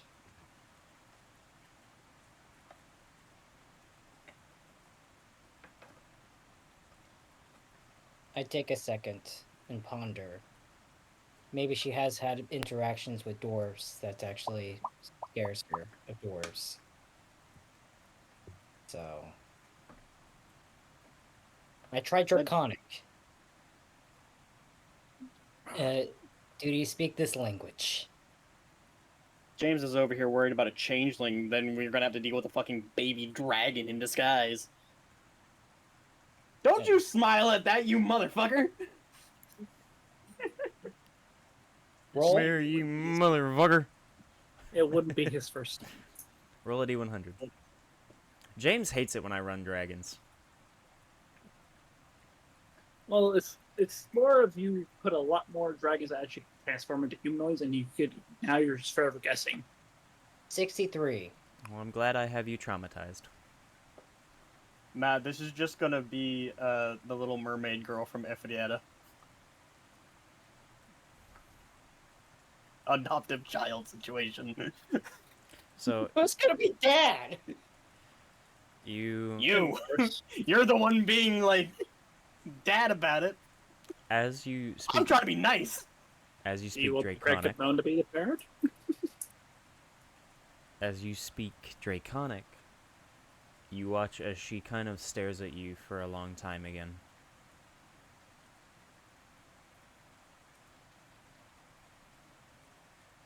And she shifts again.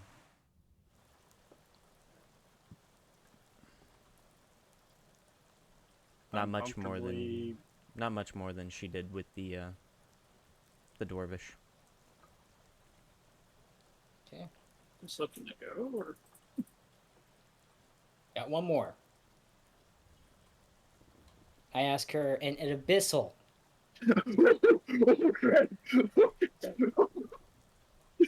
Do you speak this language?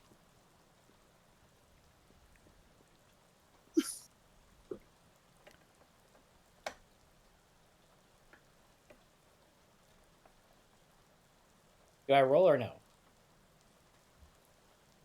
You should know by now. I did roll, but I want to know if it counts. If it counts, it was low as fuck.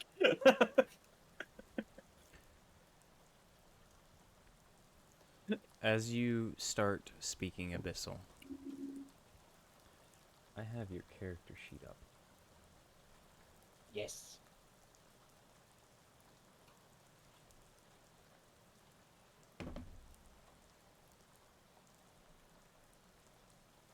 Interesting.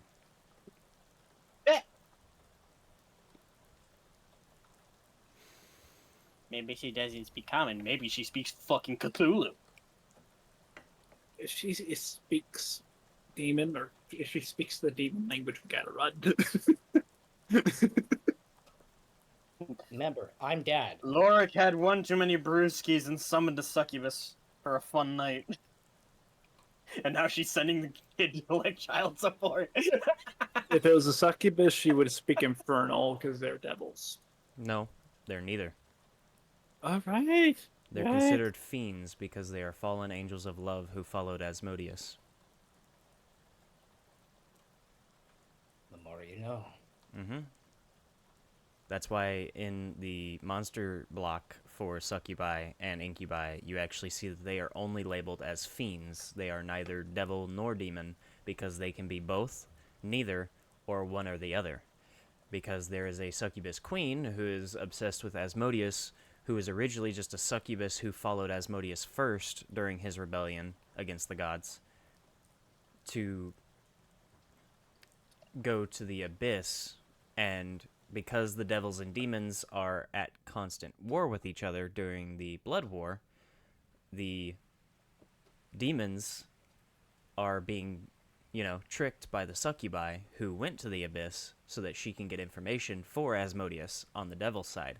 However, because of the abyss being the way it is, she ended up corrupted like every other being that goes to the abyss, and she is now a demon lord.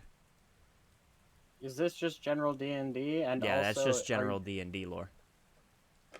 Is it Asmodeus or Asmodeus, or are they two separate beings? It just depends on who you ask. It's like dialects. You have Asmodeus, Asmodeus. Asmodai. Potato patata. Potato boob. Oops. Pumpkin. Yes. But, nonetheless. Anime titties. Yeah, we watch Ah. anime for the plop. Plop. There's always that scene where they plop because, you know, they get thrown backwards or something and you just get ass. Matt, I'm disappointed. But nonetheless, There was a day when you answered anime TVs with, I have been 70. You ain't reformed. Don't tell me you're So- reformed. You got your wife into this shit. She does not like.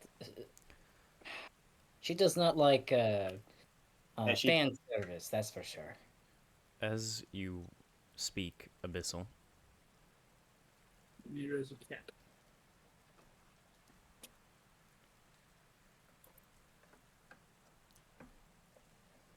you watch for just a moment as she seems to twitch in the face. But she doesn't respond other than that.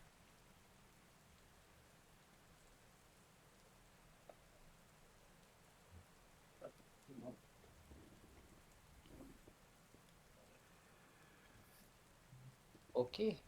What manner of fiend do we have here?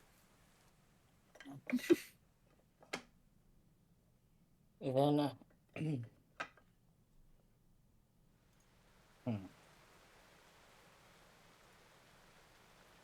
She didn't. She didn't speak back. I urged Darrow to come back in. Also, Chaos, natural 1 and natural 20s are not, they're It's not... up to the DM. Yeah, it's not really up to the DM. Well, it is, but it isn't. Natural 1s and natural 20s don't mean automatic failure or success, but different DMs played natural 1s and 20s differently. It just depends on who's playing, because natural 1s can be modified. No matter what check it is, you're going to add your modifier to it.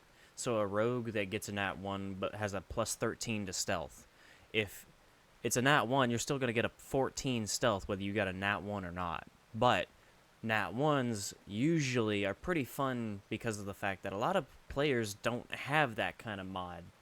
A lot of players aren't min-maxers. A lot of players aren't going to make the game boring for themselves and the table around them by making their character super good at the one thing that they do and nothing else.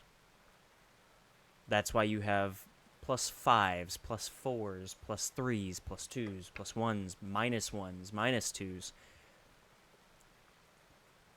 So, natural 1s are up to the DM, but if it's a mod that's like plus 13 or something like that, you can't really do anything with that. It's still a 14 total. Like,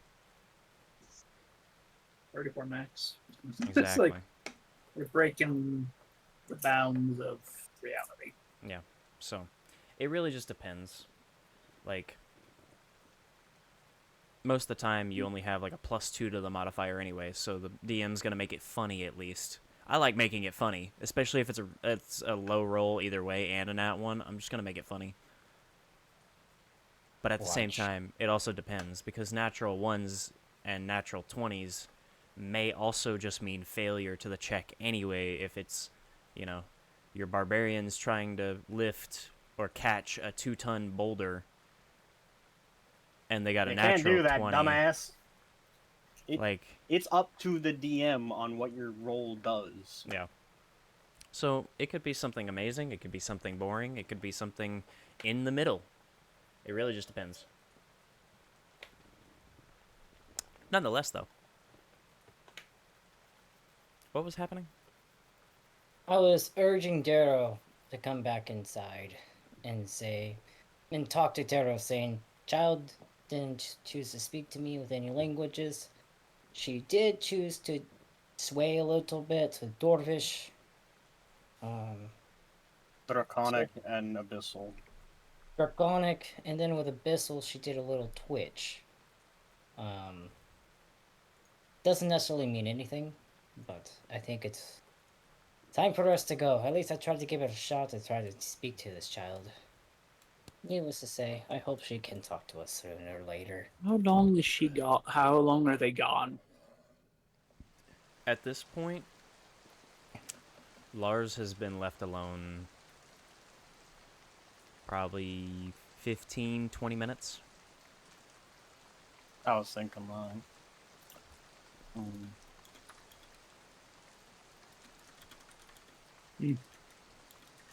So we should get to go back to the wagon. What time of day is it? It should Wasn't be. it? Wasn't it half? Well, no. Like, we left in the morning. We were on the road. Then we ran into the ding dongs in the fucking road, and now did all this. It was. There's a half reason I'm asking. Is it like fucking still morning, midday, fucking who, what, where, when, what? I had said a half day's travel. By this point. So it should be afternoon, Okay. getting to evening. Three, 4, 5. Half a day's travel, and you all had left early in the morning. So, Okay. probably closer to like 1 or 2. As Darrow agrees with Thormir that they should start heading back, he pulls out a ration from his pocket and hands it to the child, urging her to eat as we walk back. Does child accept such ration? Roll a Gotta charisma question check. everything. Fuck's sake. It was real bad. Oh, 17! 17? Hmm? Nice. You watch I'm as she sorry, Rob. stares at you, like she usually does. But she reaches out and grabs the jerky or nuts or whatever it is that you're giving her from the ration. And then seems to slowly hide her face as she starts nibbling on it.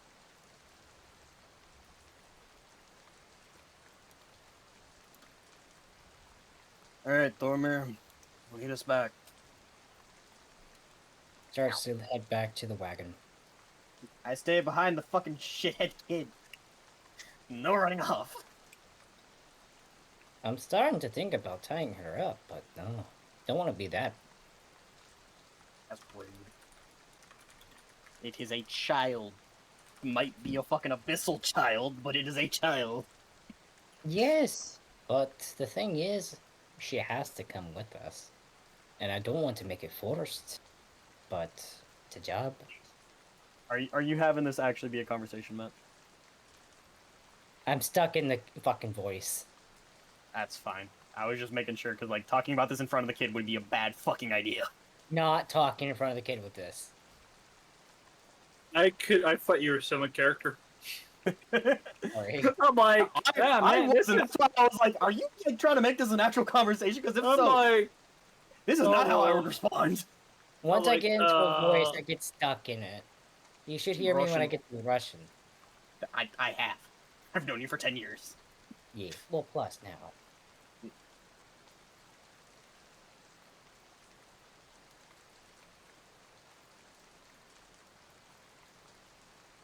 Water. Did your cat, like, dump it or something? No, this is just my water. My cat did swap my feet from underneath the little fucking futon I have here. Are you in the room that I was in? Yes. So, Whenever my cat just disappears, I'm very concerned.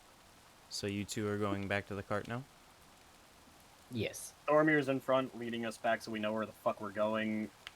Kid's in the middle. I'm behind, walking the trail. We also put out the torch before leaving. Alright, Lars, you And I got 20 handed minutes back to kill. the What are you doing? dig faster, dig faster. I mean, oh wait, no. You need to fill. You need to fill. My bad. You need to fill. These poor fucking villagers got scared shitless, accosted, and then had a cracked out gnome telling them to dig more, bury the dig. No, never mind, dig more. No, never mind, bury it again. Fill the hole. No, he's gonna have him this fill the hole. I need to roll 300. This is gonna be 220.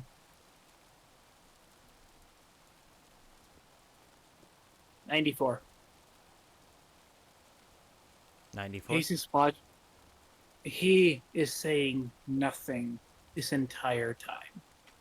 His Just- eyes are bloodshot red, and he's just staring at them as they feel whole. They are I feel like visibly this little fuck would be uncomfortable. vibrating. They are visibly uncomfortable.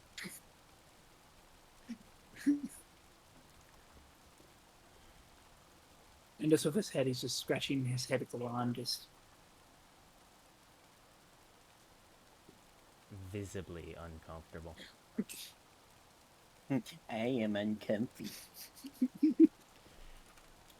Guys are doing great.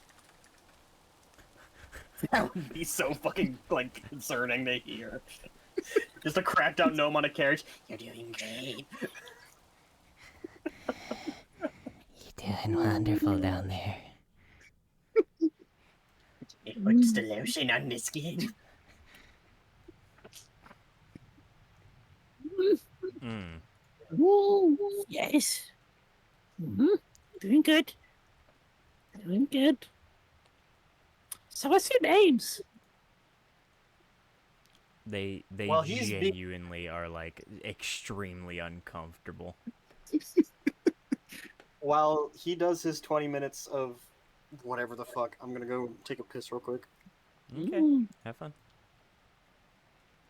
The water is suddenly yellow for me for some reason.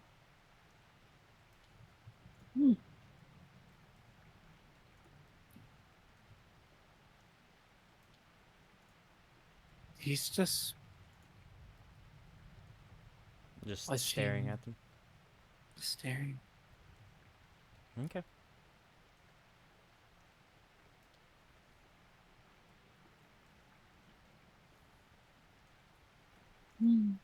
Interesting.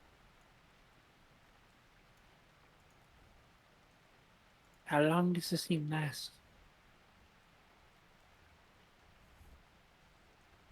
You have no I idea. took half. I took half a gram. You have no idea.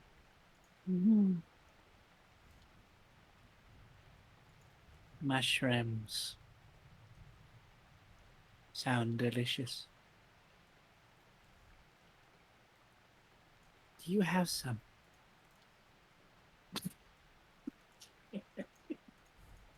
I can't keep a serious face, and you just They just- twitch, and I'm like, They're just staring at you as you talk. Extremely uncomfortable. As they What's the matter? slowly continue their filling of the hole to try and complete the task they were told to do.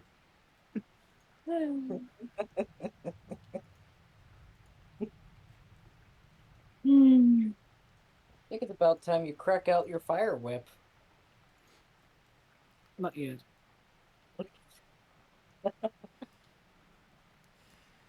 But Looks over, see something move. It's just a little mole. An enemy. Ice knife. are you actually doing that? Sees a sudden movement in the woods. What's happened? James is Lars is tripping balls. And Not scaring the surprised. shit out of the people in the hole. Well, just a little outside of game Evan, thing for you is- guys. As I got out of the fucking bathroom and I was walking down the hallway, this little shit hid in the bar room side and jumped out and like trampolined off my fucking calf.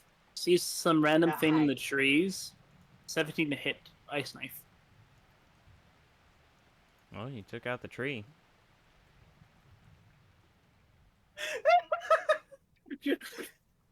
Ice hits. It's a poor fucking why?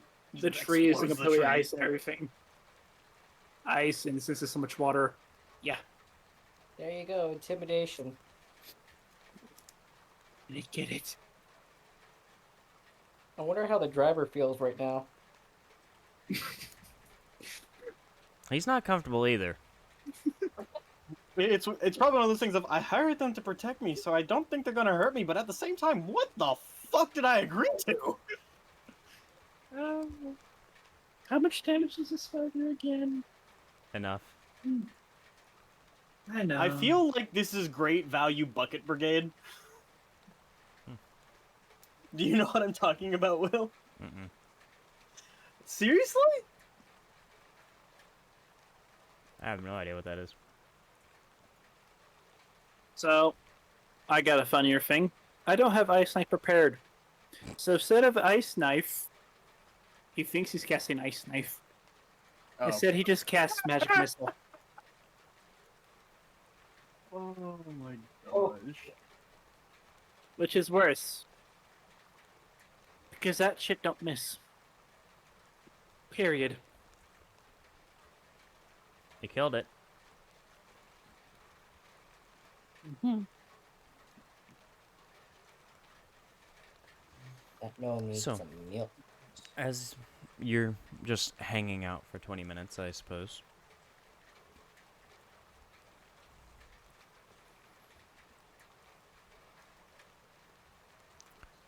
The group finally is able to reconvene.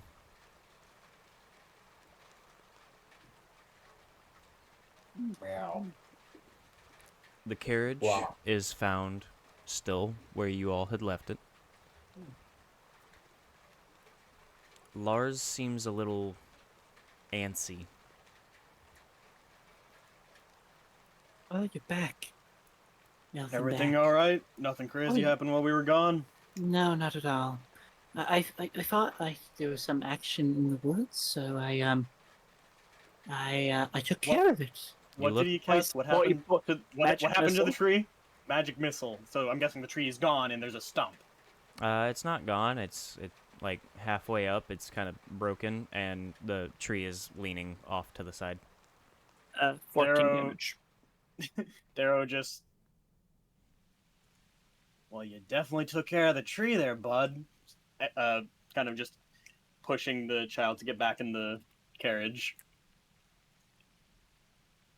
Oh, Ah, great. child, you have returned.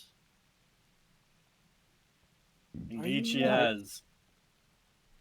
Looks over at the three guys. I'm assuming finishing the hole. Oh no, it's gonna take a while to fill it. Alright, let's just go around it.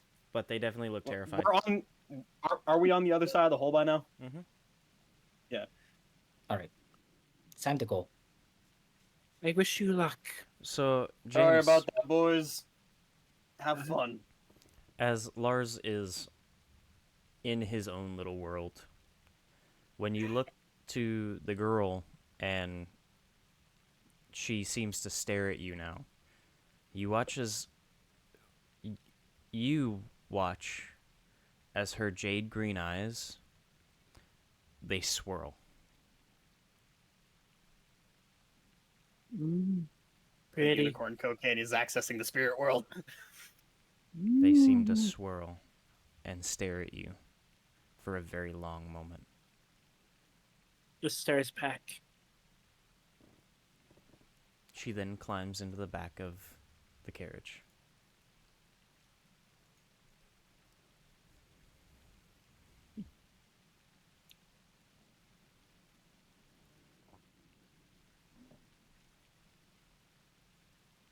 Matt, I'm guessing you're going back on top of it.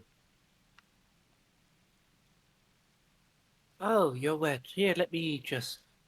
Waves his hand. Both of you are now dry. All three of you.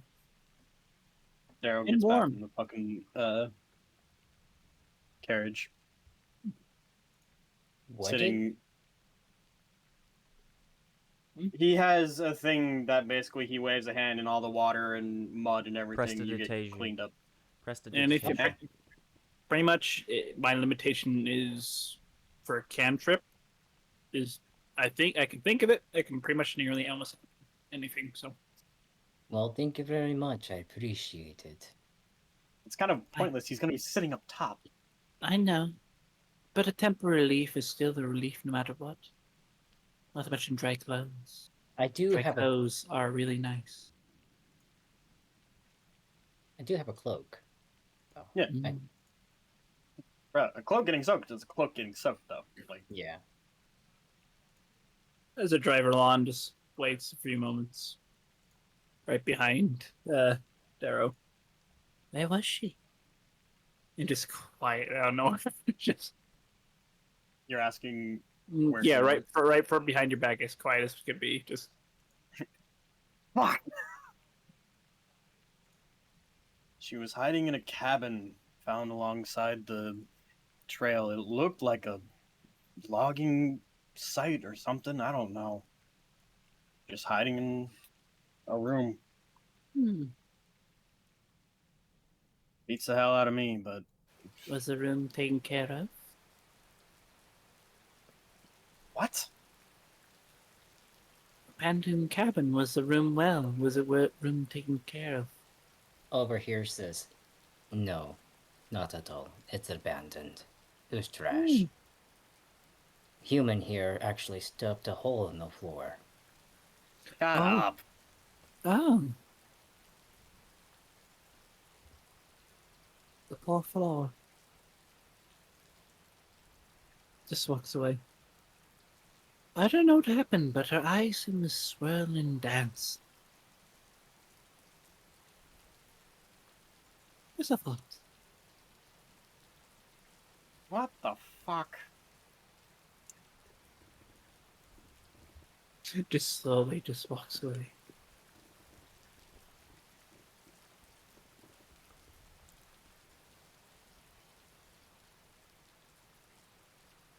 I do have to ask, every single donut you're eating right now, does that mean that you're eating, like, no.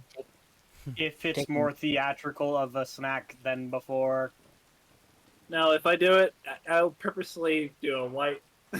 okay, got it. Because I just find it's too no, funny. he's not just to. fucking. I feel like I'm coming down. Go No, I for just it. felt like eating a zebra cake. Ah, was zebra tasty. cakes. They're always good.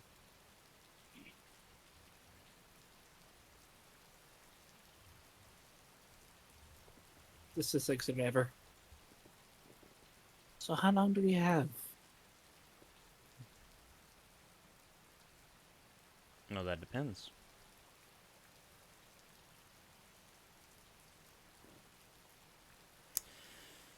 You continue for the rest of the day's travel.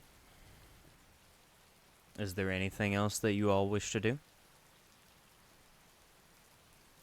No? Hope I mean- here in a few moments, whenever it wears off.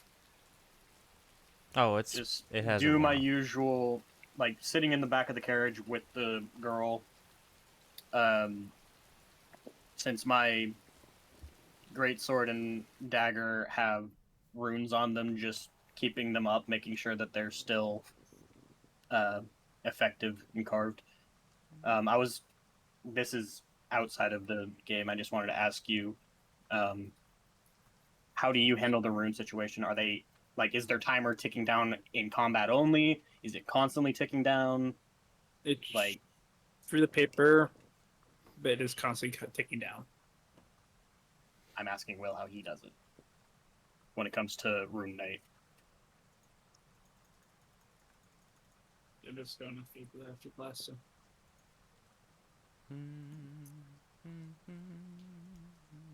They don't really last that long from when I'm surprised. Well, it depends when it comes to it. Minor runes last between 6 and 8 hours. Major runes last 24. 24? I think 24.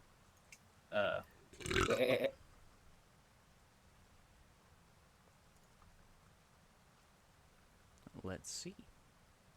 Uh, Minor rune, have 1 hour to those. engrave. Weapon armor rune, 8 hours to engrave. Grand rune, 12 hours to engrave. I thought it was they lasted those times, not that it Nope. took that long to carve them. Nope, that's how long it takes to engrave them. Oh, cool. So they're permanent. Allows to engrave runes onto weapons and armor that the player must wear themselves. You cannot make runes for other people. So, the engraving time depends on the grade of the rune. Minor rune, 1 hour without break. Normal rune, 8 hours without break, and grand rune, 12 hours without break. I read it wrong. So the one that I'm wanting to work on this trip that I've been working on, I guess, is the Great Sword Lightning Rune, Alrighty. Let's see. which Rune would of be a Lightning. major. Is it a major? I would want it to be a major. Do you have access to majors yet? Gave me like it's however much time I'm wanting to put into it, I guess. Like,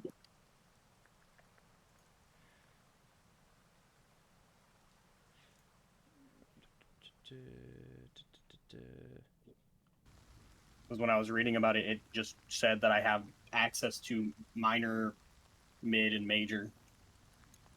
Yeah, he does just have access to them. However, he has to be able to do 12 hours of uninterrupted. Uninterrupted? Oh, shit. Uninterrupted. It's 12 hours without a break. So, if you were doing it, start, all of it would be kind of gone now because of the trial on the road. Yeah. Yeah.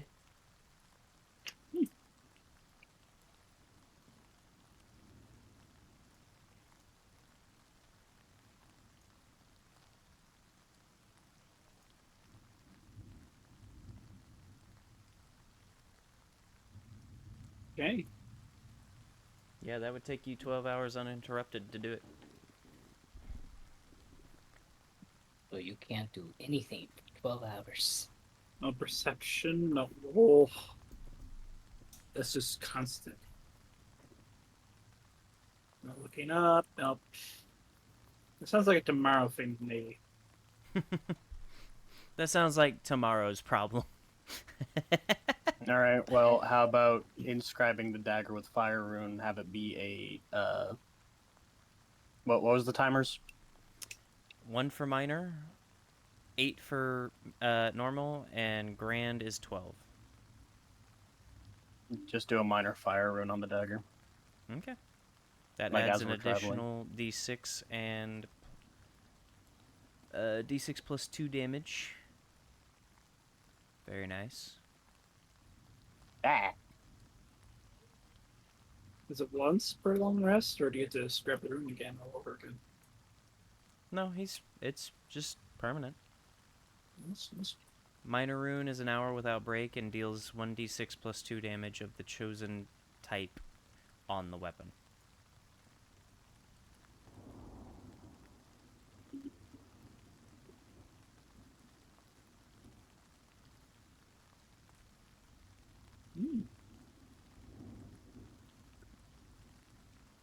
Nice. Once engraved on your weapon, you can invoke the power of fire to add fire damage to your dice roll, and if you roll a critical hit, the enemy will take an additional 1d12 plus 4 fire damage and must make a Constitution saving throw against 8 plus your proficiency plus con mod. On the failed save, the enemy will be set on fire until it takes an action to quench the fire. It also takes until the fire is quenched 1d6 fire damage at the start of each of its turns. Yeah, fire and rain. It sounds like an indoor room. I was thinking more of it's the dagger. It's not going to be used too much in combat, and even if it is, once it's inside somebody, dude, It will burn. there's no water there. Yeah. There's And blood. plus for usefulness of like cutting a piece of meat as you're cutting it, it's cooking it. Like, that's why I chose the fire rune for that. Hypnotic. Trying to make it a flame tongue weapon already. I love it. My character has a dagger and a greatsword. The greatsword is for the big shit. The dagger is for whatever the fuck I need it to be. And or, the close quarters threatening of random gingers. Well,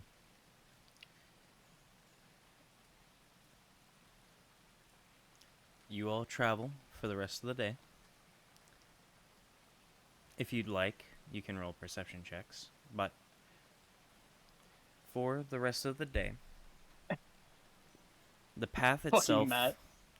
is seemingly still muddied, but for the most part, you all are not troubled anymore. You find yourselves continuing along the path. 25. I have a question for the runes again because I don't understand. Like, I don't know this stuff enough. Hmm.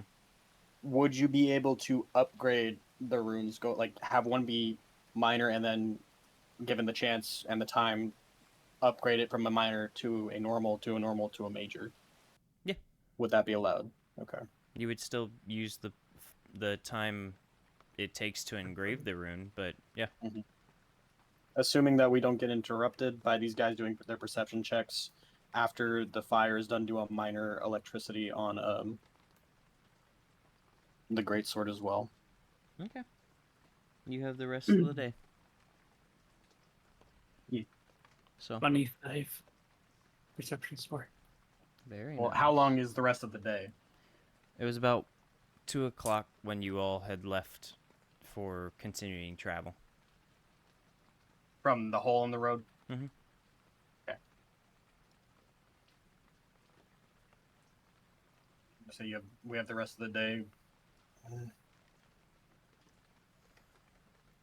You gotta stay up late for this one?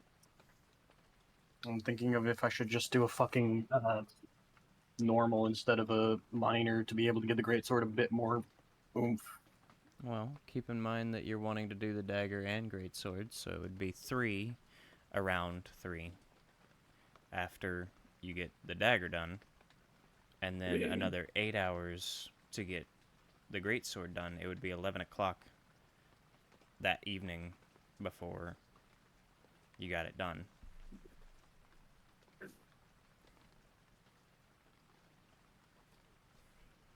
Waits till he's 7 hours in, 7 hours, 59 minutes in, and just, oops.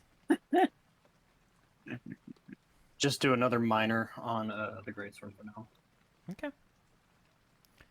To be able to be aware. Mr. Cracked Out Gnome sees everything. I rolled a Just 5, so I everything. got 9 perception. You got a what? I got a 9 total. 9 total. Okay. I'm not percepting shit. I am focused. Very nice. So as you travel, Thormir, it's pretty easy to get comfortable at this point and kind of just let the day pass as nothing happens.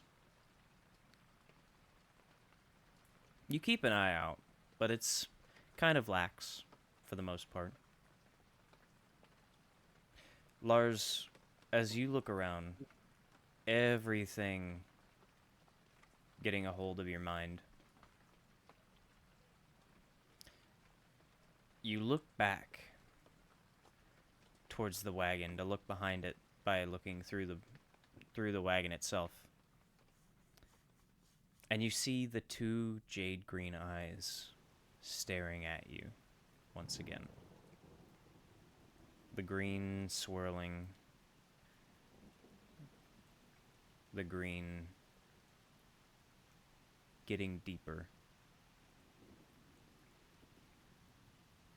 And you just watch as she seems to stare at you longer and longer. Lars is having a bad trip. Seriously.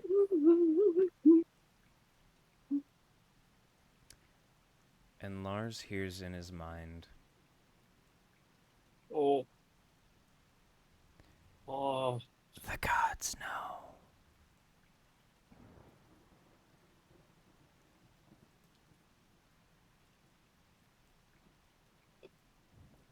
Yeah.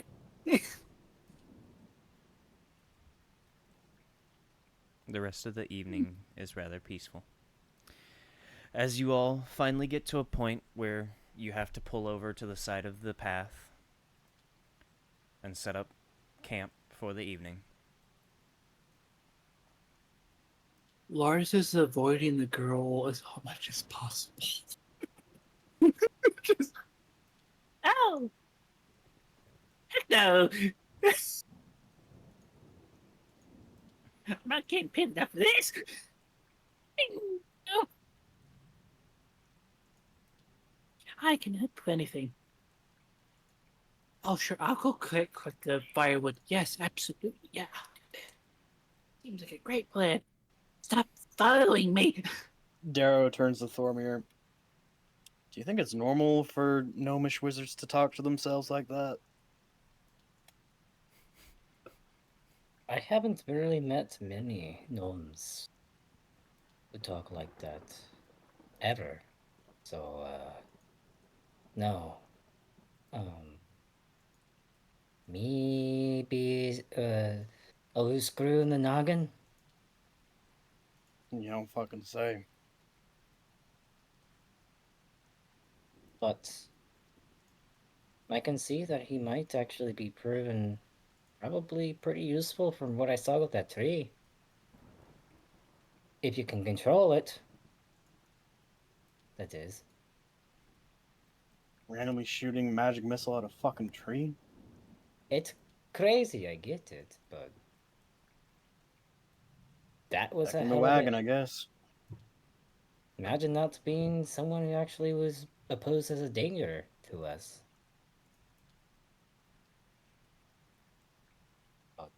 Oh, Really a threat. He's just he's just a very interesting gnome. I just like to leave him be. Fair enough. Darrow continues setting up camp with everybody else. Mm-hmm. Time of day is it? Night. It's late into the evening now.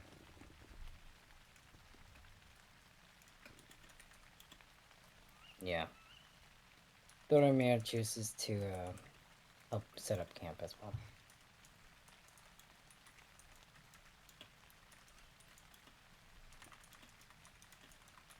You guys feel free to tuck her in. I will take the first watch. is visibly terrified of the girl now. I'm gonna go ahead and put a alarm spell,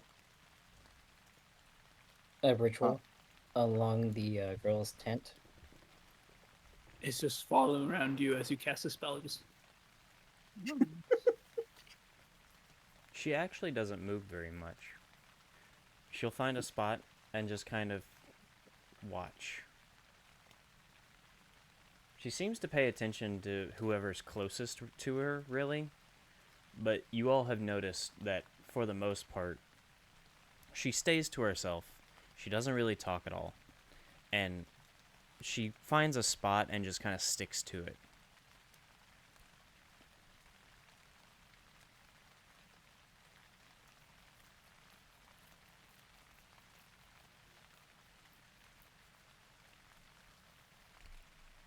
Oh yeah. has the drug kicked off before before first watch or no? Did you use the perception check addition? Originally, yes. Well, then yes. And it's once for. Oh. It wore off? Mm-hmm. So her Unicorn eyes. cocaine. That's terrifying.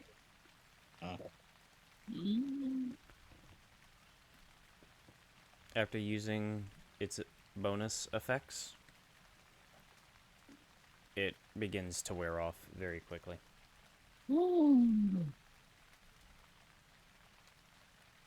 He looks exhausted now.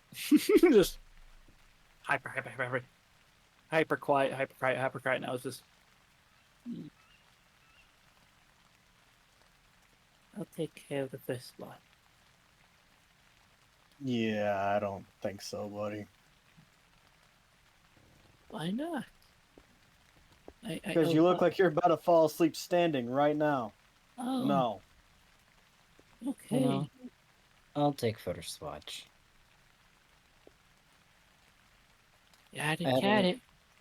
I'll take the last watch then. Get some rest. You look like you need it. I don't know what's come over me. Lies. Drink some water. Maybe it was all the unicorn cocaine. I wonder what it was. Will I do it again? Abso-frickin-lutely. I'm gonna go sleep then.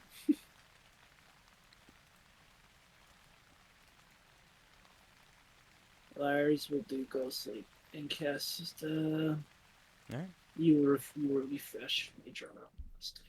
And who's gonna be sleeping with the I child? think your mic swapped, by the way. You said words and it got quiet. Nope, that has a switch. Oh, interesting. Never He mind. just wasn't talking into his mic. I guess not. That's all right. But refreshing mage armor before bed. Okay.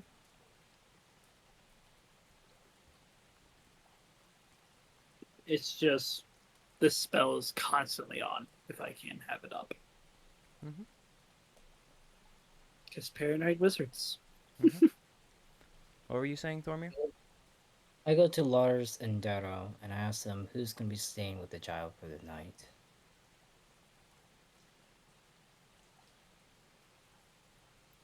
Since we only got so many tents, we didn't get her own.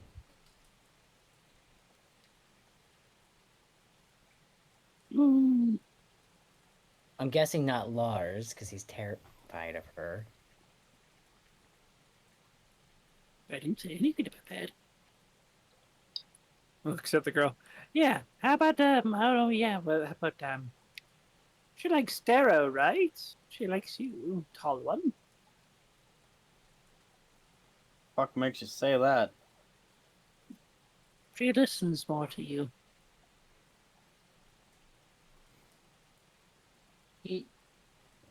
Yeah. He hasn't seen any interaction between Vormir and her, so.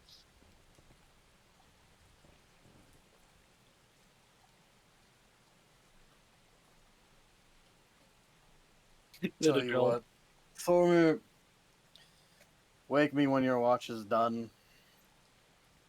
You can swap out with me, and you stay with the girl. This weird little gnome wants to sleep by himself. He can do so. No, nothing about that. It's Stop talking. Alrighty. I'll go. I'll wake you up and we'll swap. So let's go ahead. I'll just watch. Y'all get them. Oh yeah, be dry. Yes. Every time I wave my hand versus initiation. Oh, thank you. I did that in like an hour, every hour, because it's a wet world, and being dry for a few moments just makes it better. I just need a fucking umbrella. I will get you a hat. I don't know if it's just me, but like, he's a ranger in a world that constantly rains. I'm pretty sure he's used to being soaking wet because he's always out fucking side. That's what I'm imposing on. I don't care about the rain. My character doesn't really give a fuck either. It can be uncomfortable, sure, at long periods, but not terrible. But fucking Mages and papers we like to keep dry. yeah, you fucking magic dork. Mm-hmm. So who's Mhm. taking what watch? Matt's taking first. I take second. Trace. Lars gets third. Okay. The crack made him sleepy. Thormir, I would like a perception check.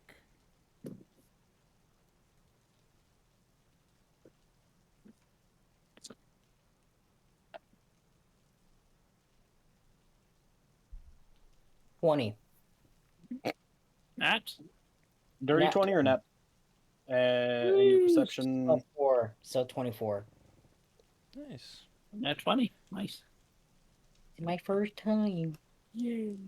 Baptist Cherry.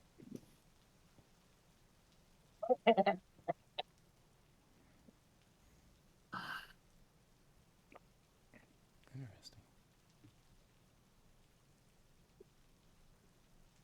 I hope the trees don't talk to me. He shot one of us in cold blood. Sacrifice the gnome to us. We are owed. It'll be the toy maker. Ah! Leave the old man alone!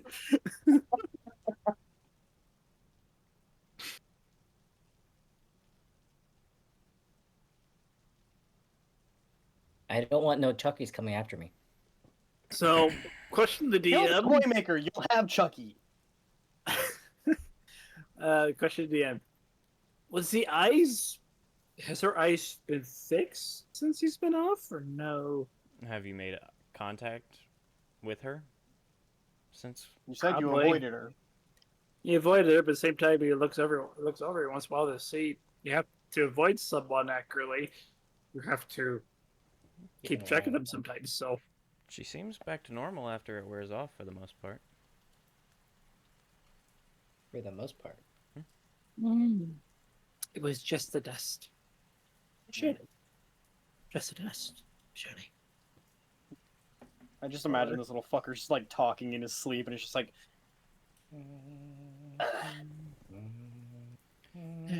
Fireball. don't you fucking dare. It just starts. I would like wisdom saves from both Darrow and Lars as they sleep. Fun. Fucking Natural Why as we sleep? What the fuck? 1. Nice. No modifier? Yeah, I'm the wizard, and I'm supposed to have highest wisdom.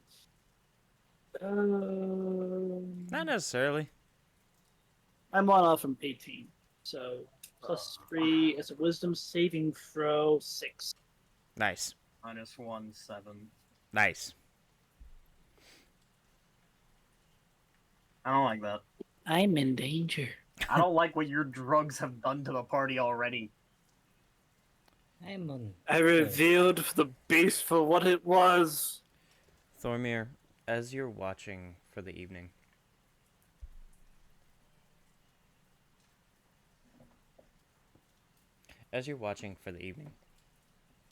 you hear among the rain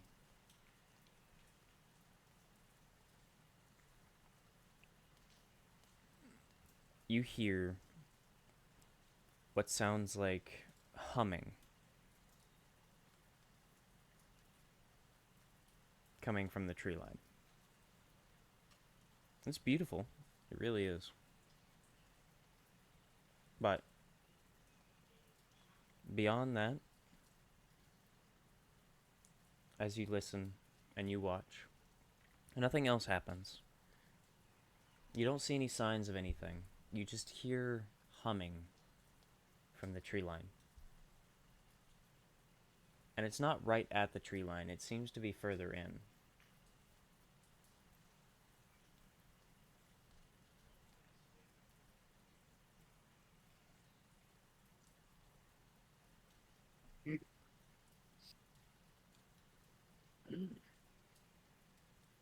You want to roll Are you perception? You want to going- do anything? That's from his I know, I'm so perception roll. excited. So, are you going to wake us, or are you going to do it We're yourself? fucking asleep, like. What's the I like to- Thormir Or are you like just to do? gonna? Nope. I like to roll perception. Okay. It's from my not 20 perception, so Mm-hmm. I guess I have to investigate a little bit. Mm-hmm. So How's that investigation? not great. 2. +2? Just Or 2. roll 2. Keep forgetting my perception. 4. So 6. I have a 6. Nice. Getting to a point where you can see into the tree line, you kind of step forward, you look around, and you notice the humming is feminine. Seems to be coming from in the forest, straight ahead. And it's very soft, very subtle. Getting closer though, you don't see any tracks going in, you don't see a path going in, you don't see any means of actually getting further into the forest for a normal person. So you're not entirely sure what's going on.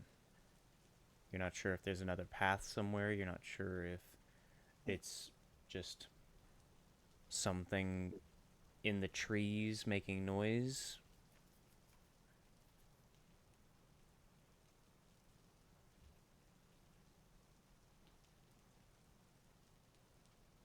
Okay. So what I choose to do from there is I go back on top of the wagon with arrow drawn into my bow. Not fully drawn back, just in. Notched. Yeah, notched. And keeping a lookout the whole entire camp. Okay. I don't have much light, but I have dark vision, so I'm keeping my eyes peeled. He Very has nice. superior dark vision. Very nice. Very, very nice. Mm-hmm. Nothing happens for the rest of your watch. And the humming seems to disappear slowly. However, while awake and bothered, to sleep, both of you find yourselves, as you sleep, you find yourselves standing in the middle of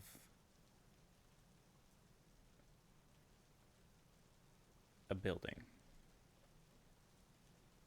This building Dreamscape. simply empty. You're not sure how you got here. You're not sure where you are. You look around and you see there's a window on the wall, but you can't see out. Are we together, or is this just a shared experience separate? Looking around, you don't see each other. You don't see the tent that you were just sleeping in.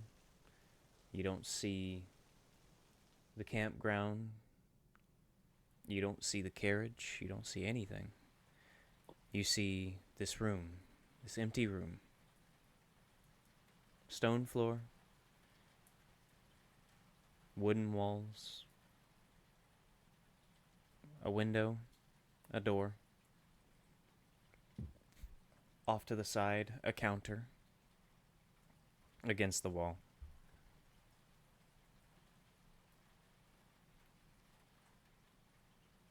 Another door behind you, and a door 6 feet away from it.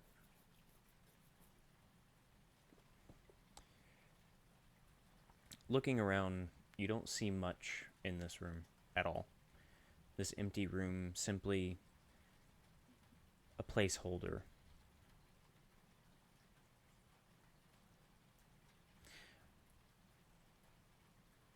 However, you do see a small set of stairs that lead up to a second floor.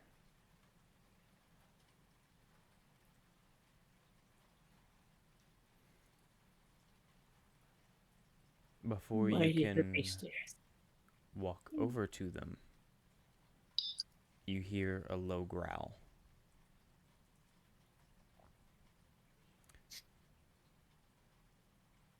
Coming from The stairs. the stairs? Mimic stairs. This low growl gets louder as from upstairs, the creaking wood underneath its footfalls a large panther. The fur silky black, the teeth long, yellowed, sharpened, the claws gripping onto the wood of each step as its massive paws, only half of them able to fit on the step as it falls. It seems to stare at you as you stand in the middle of this empty room with nothing on your person but your clothes. But the thing that seems to catch your attention most are two deep jade green eyes that stare directly at you. It finally reaches the stone, and you hear the claws tap against it before clawing back, causing a screeching noise for a moment. The panther then stands there at the bottom of the steps before suddenly launching itself towards you in a full sprint. It suddenly leaps, and on instinct you go for your weapons, your dagger, your sword, your spells, to find nothing as the panther leaps. However, before it reaches you, you find yourself awoken.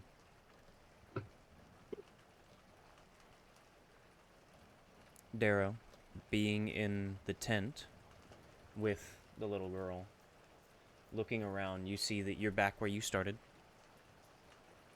Both of you look around to see you're back where you started. The girl is still there, asleep, curled up.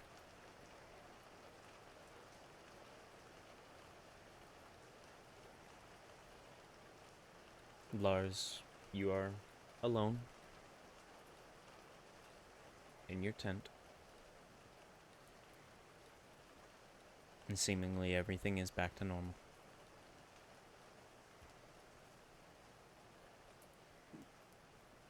Arcana check.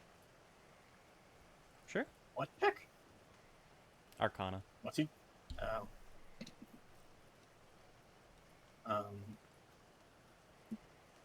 Darrow just takes a deep sigh.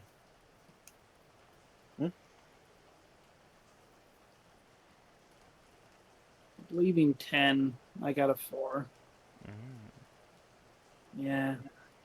Bad roll. Again. Just Darrow sighs and gets back up, or gets up to get ready to take Overwatch. It's easy to exit. No. Are you supposed to be asleep, Gnome? Yes. I had a gnome night. Gnome fright, sorry. Gnome fright. We call it gnome fright. Just come over here, please. What is it? Just for a few moments, he goes into a pouch, picks up a little bit of dust. I just want to feel extra protected for a few months before I go back to bed. Thank you. Blows it in your face.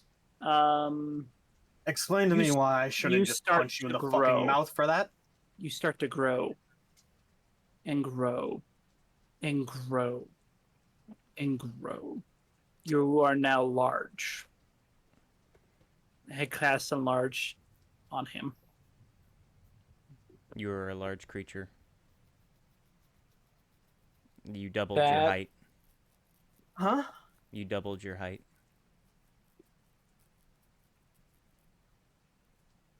That startles me. Okay. You also use an additional d6 of damage whenever you strike something.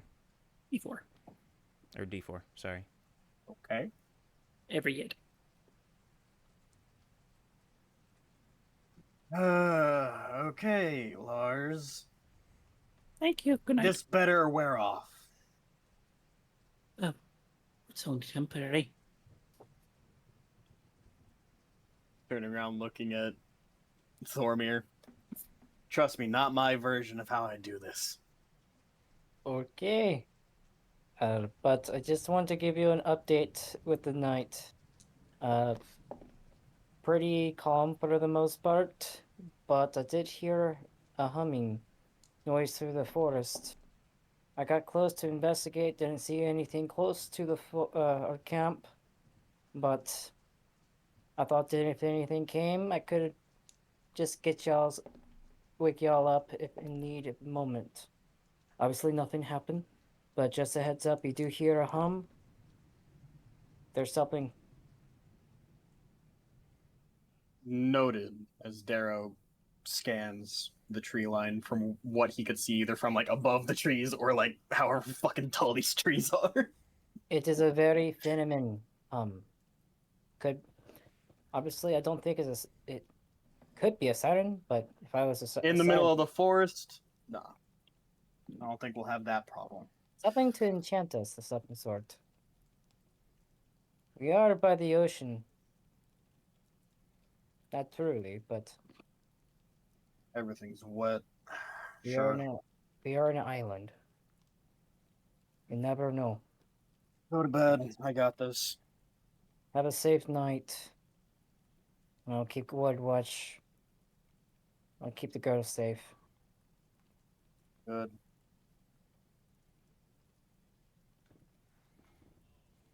Goes to bed. After a minute, you shrink. What was the fucking point of that then? Goes over and makes a small fire just to keep warm and sit next to.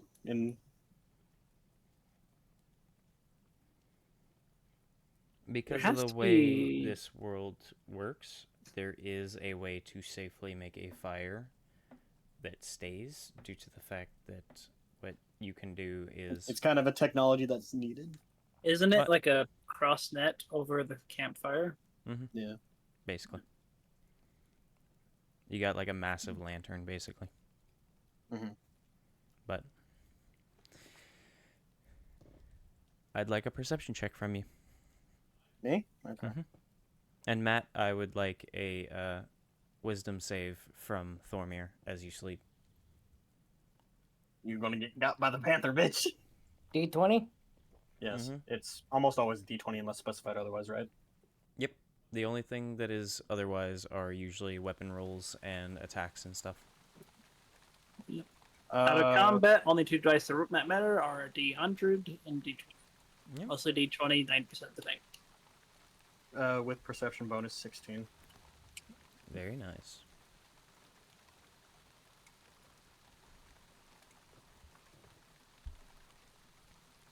So for wisdom, is it the +2 that I help with the dice, or is it the actual lower number? It's the wisdom save. There's a little saving throw modifiers section. So +2. So I got a 10, so it's a 12. Nice.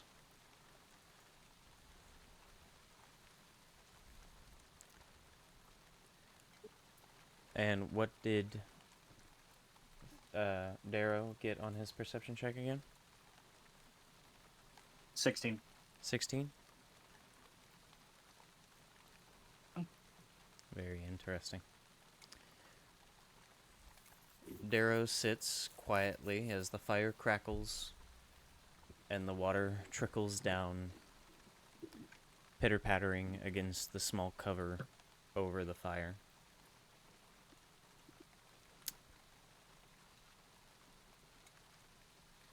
About an hour in, about an hour into the watch, a subtle humming begins.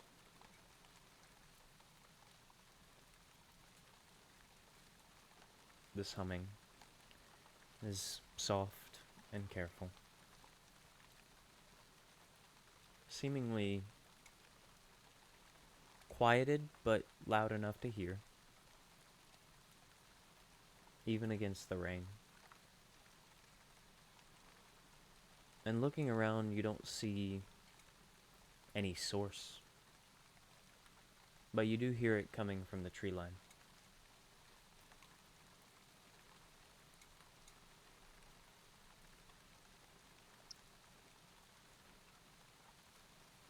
Darrow stands up from his sitting position at the fire, hand grabbing the handle of his greatsword, goes to investigate very timidly into the brush, not far.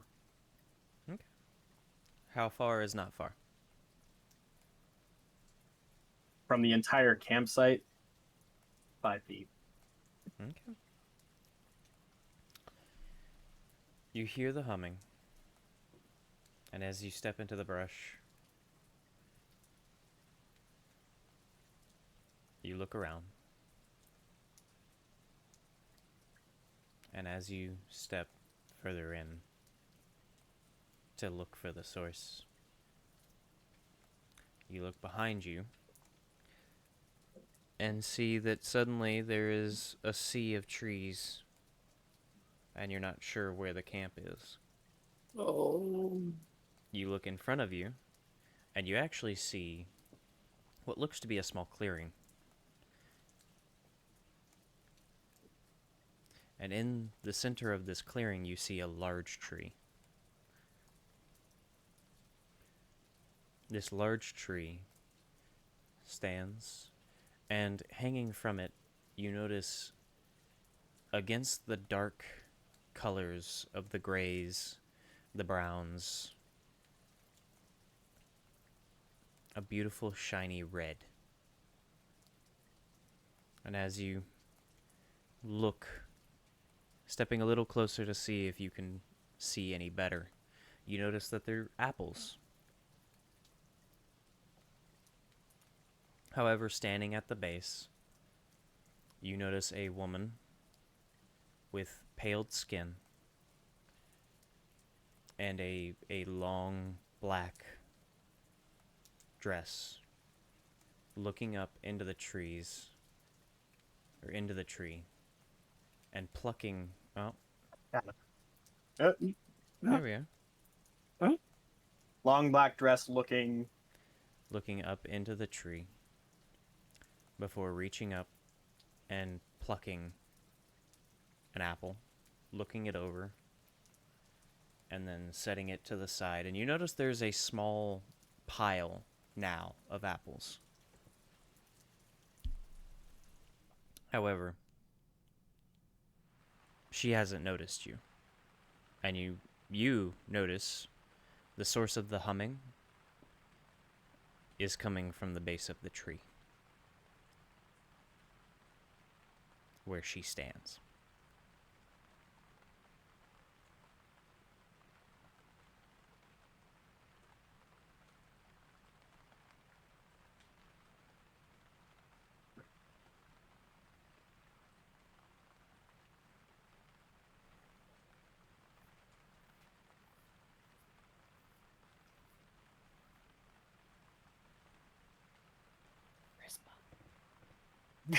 Yeah, my +0.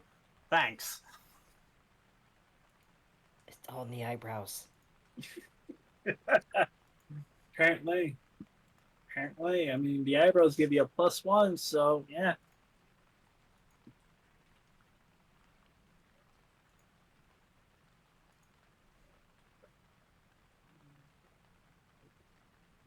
Keeping his hand on his sword, quietly calls out to the woman at the base of the tree. Excuse me, is that you? What the hell is going on? She seems to stop, and she turns to you immediately, rather nervous at first, in the face. But then she seems relieved for a moment, before noticing that your hand is on your weapon. Oh, I'm looking for the ripest apple on the tree. You got a sizable pile? Can't find one? Darrow seems to relax a little bit, the grip getting slightly looser. She looks down at the pile. I was getting close, but some of them have green spots still.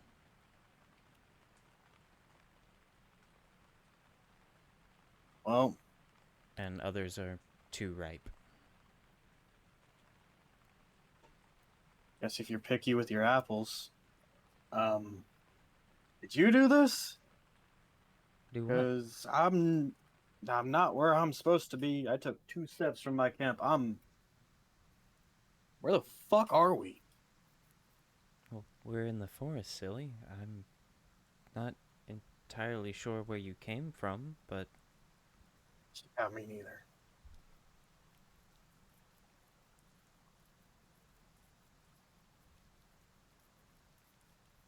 What's your name?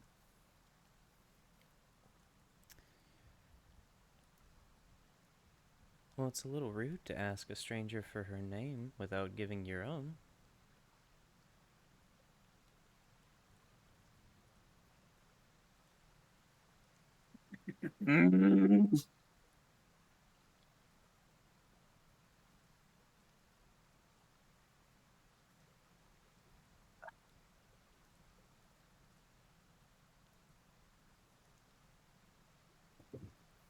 Come on, tall one. Fuck off. Uh, hold on. Thank you, Josh, for the 37 months of tier 2. Fuck's sake. Hold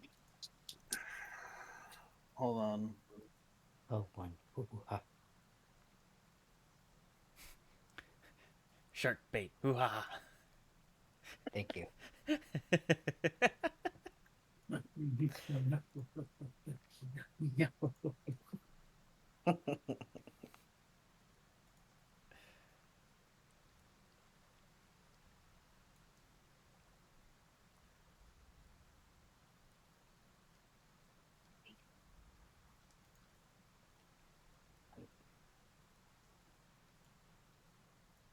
Ooh. 3.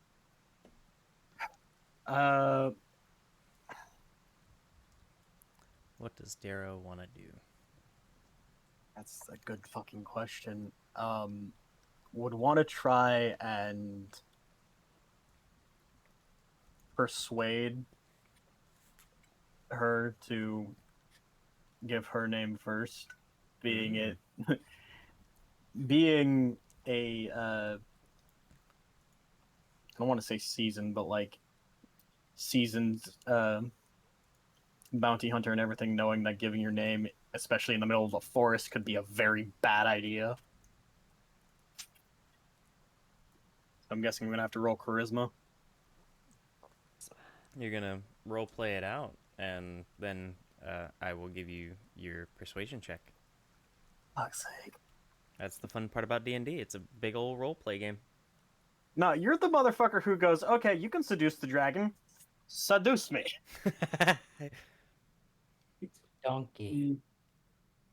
Your character's got to find a way to do it. I'm not just gonna be like, well, you want to. All right, here's the roll. I got you. Chill. You want goth mommy? You got goth mommy. I never asked for this. I was making sure we weren't gonna get jumped. I should have cast it before you went in. I didn't think anything was gonna happen. I had Magic. spells that could help me wake you guys up in need. No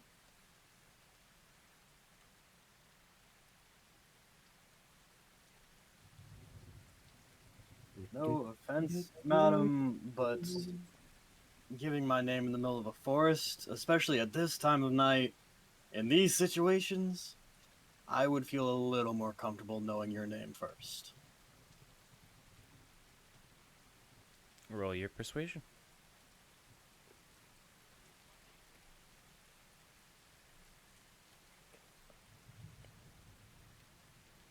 Look. 15. Returns to monkey. Into a monkey. You're not communicating with Rajang. Shut up. I'm already editing that. Leave me alone. Huh? What? I'm editing the Brachydios and Rajang hunt that we did that one night because it was funny. You and your fucking dice stacking. As Oh. as you look to her, Dead. she seems to kind of look Darrow up and down. Well, I guess I could say the same, but I suppose we're going to get nowhere playing Ring Around the Rosemary Bush.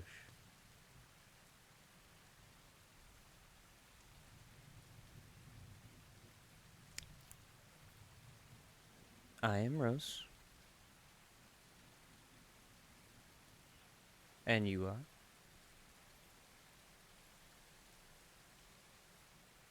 No.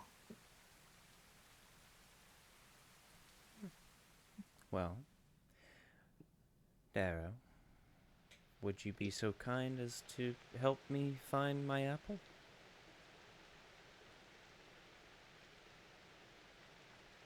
You sure you have no idea or any inclination as to how the fuck I ended up here?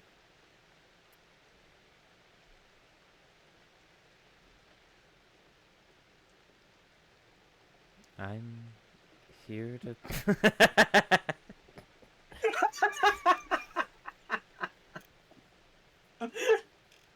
I'm simply here to pick apples. I'm Oh, not sure where you came from. my brain is being deprived of oxygen. The brain cells are dying.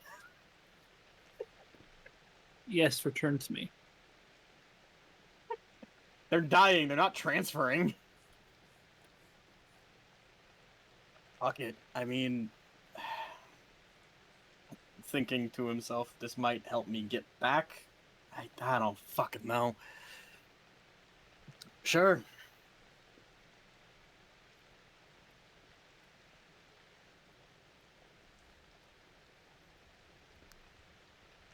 Roll an investigation. God fucking damn it. Thormir, you said you got a 12 on your wisdom save earlier?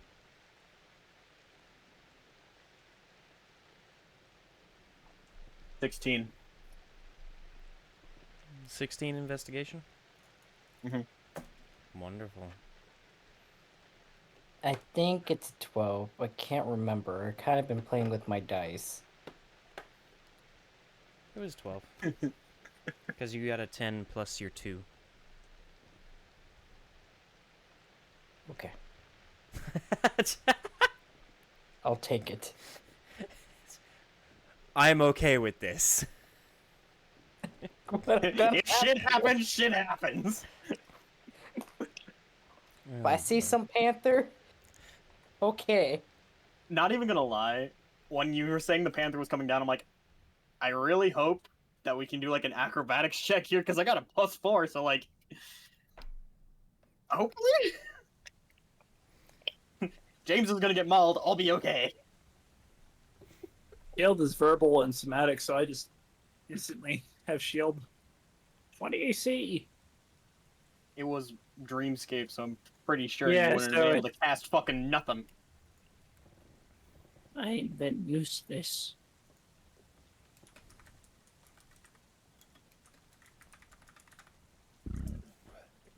Everybody else has fucking fidget spinners.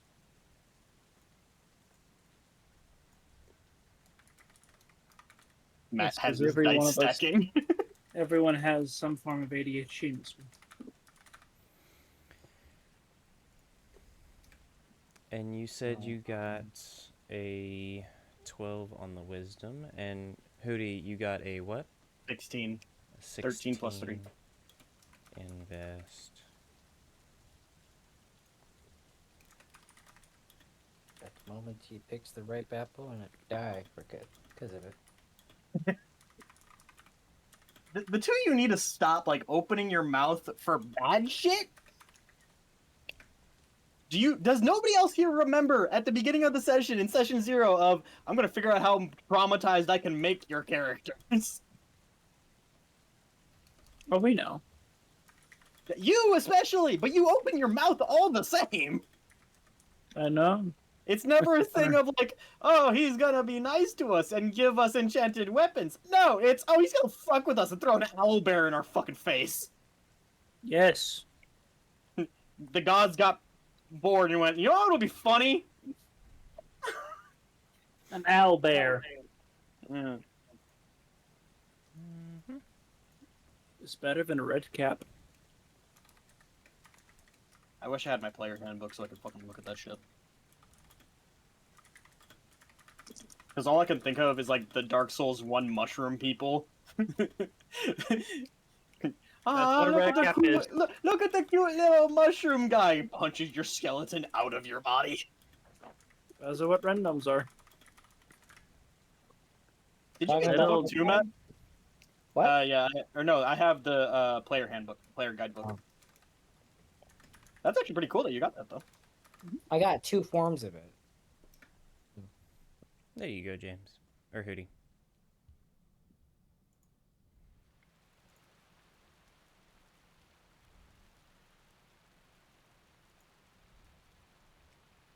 Ooh, pretty lady. She's too pretty.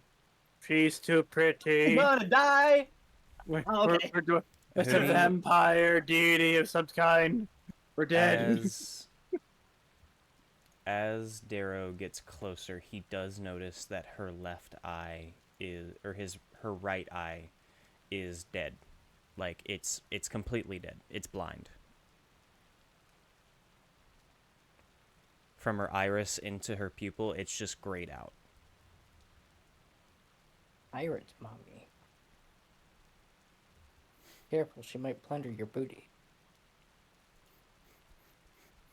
Matt. One. However, No. 2. I agree with James. That's more vampire than pirate. What part of that is pirate? No pirate is that elegant. They got bits and Misfortune. bobs and shit all over. She still has like a corset, a fucking blouse, fucking straps and buckles and shit. Like, very elegant. not a sleek, elegant black dress. Very elegant. You're very Misfortune pretty. is a whole different thing. Then she got cannons. It's Which just a ones I'm different talking kind. about, we will never know. But as you move forward to help with that, Thormir, as you're sleeping, you find yourself drifting off. You awaken in a home empty of furniture, with a window that you can't see out of.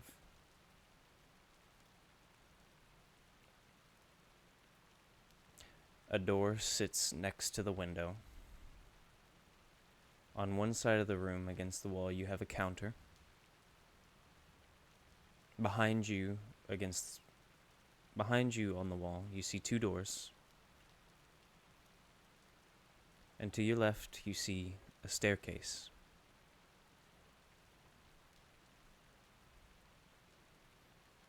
You find yourself with nothing but your common clothes. You are alone. The stone floor is cold, even through your boots. And the wooden walls, they are old.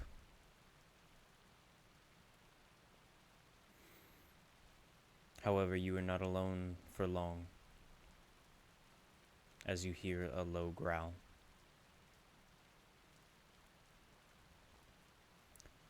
You look to the stairs where the origin of the sound seems to be.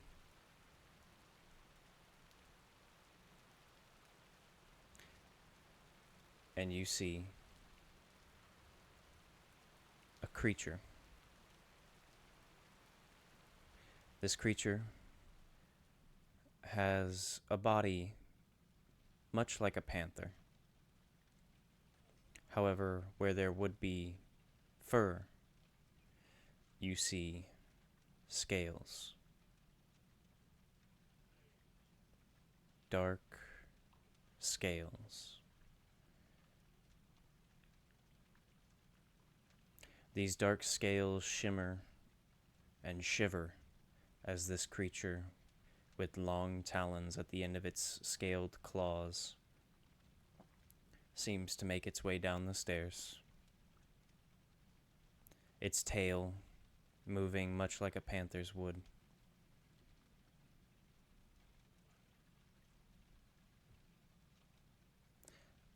And the most distinct feature of all of them are two deep jade green eyes that seem to stare at you the entire time that it stalks its way down. As it reaches the stone floor, you hear the claws scrape against the stone.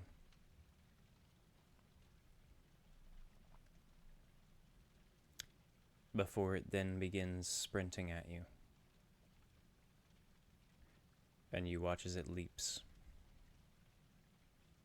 It opens its maw and you see the row of massive teeth as this drake seems to jump towards you. However, before it makes contact, the room disappears and you are jolted awake. Looking around, you find yourself in the camp. You see the tent. You see your sleeping bag. And with your superior night vision. You see, he's with the girl, by the way. Mm-hmm. Okay. With your superior night vision, you notice as you look over to the girl's sleeping bag,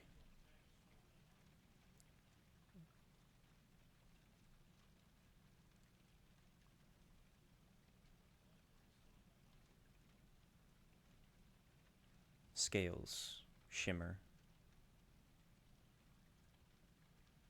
as two horns grow from the head, and a tail seems to kind of shift as a small dragonborn girl now lays where the girl was.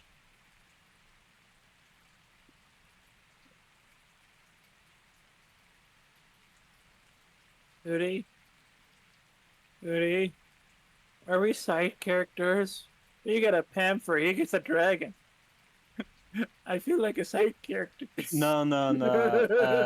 I wanted to know what kind of visualization to have, so I looked up just generic D&D drakes, and like, I love that visual of what you described. The guard drake? Love Garth. Is that what you're looking If at? you're talking about the blue one, Yeah. that looks like an Odie boy with a rhino horn, yeah, I like that. That looks really fucking cool, but like replace it with the black, and that's cool. Mhm. I'm not trying to like metagame, I just want to know what these things are. Yeah, guard drakes are awesome. Guard drakes are always fun. They don't get. I have seen no very idea often, what though. I am. I don't know what I am, James. I don't know if I'm alive. I don't know if I'm dead. I don't know if I'm stuck in a fucking pocket dimension picking apples for the rest of my life. At least she's pretty. I can't complain, but at the same time, can I go? I want to go on adventures. Will the goth mommy let me go on adventures? This is a question I never thought I'd have to ask. Ask for upsies. I'm taller than you in reality and D&D. From her. From her. You do get closer Help and you pick notice some she's about apples. 7.5 feet tall. I am seriously questioning if this bitch is a god or not. I have no doubts in my mind. So, can I do anything now? You're awake? No, you're not allowed to play D&D. Sorry. I wake up, I notice the Dragonborn, and I grab my locket. My pendant.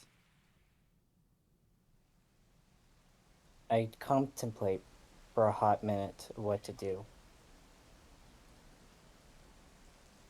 Is she asleep? Mm-hmm. I grab my dagger, my short sword, and I just open it up slightly. Resentment coming through my veins.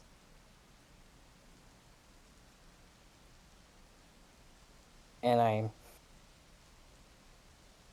put it away. And I choose to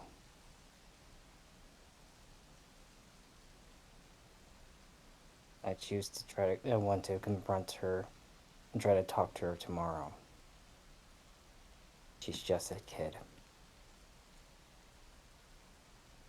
As you turn to put your short sword away and you turn back, you find that the girl is back to normal.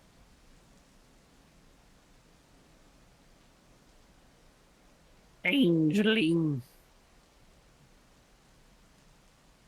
That's not changeling. That's just dragon.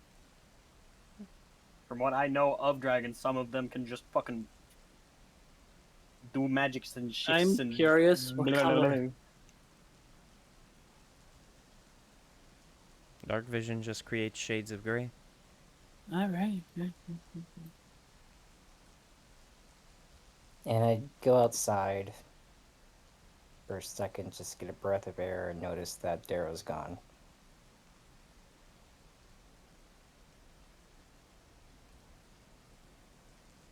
So I go to the gnome, Lars. My 4 hours, I have 4 hours so close. Hey, you only need 3. And I wake him up to alert him that Darrow's gone. Oh. Dwarf companion. Yes. Waking you up to let you know Darrow is gone. He's not around the camp. So I No think busted down trees from a giant, you fucking 1 minute motherfucker.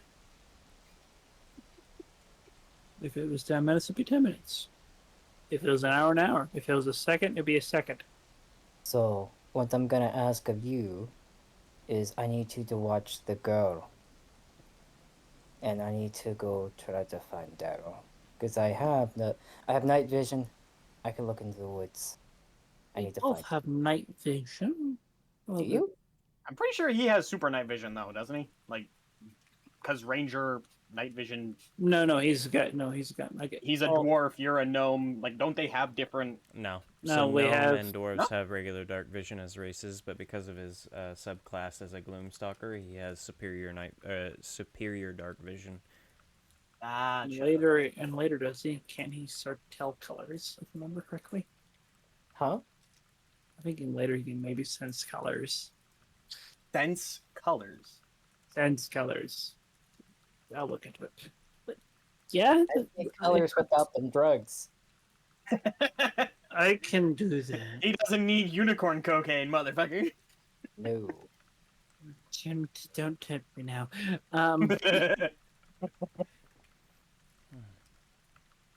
Alrighty then. Did I get enough sleep to do? Did I get a long rest, Liam?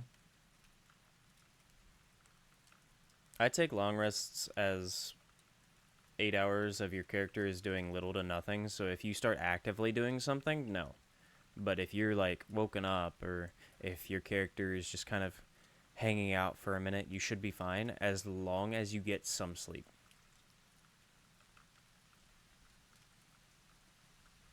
Great. 6 Did to I 8 get my hours s- should be fine.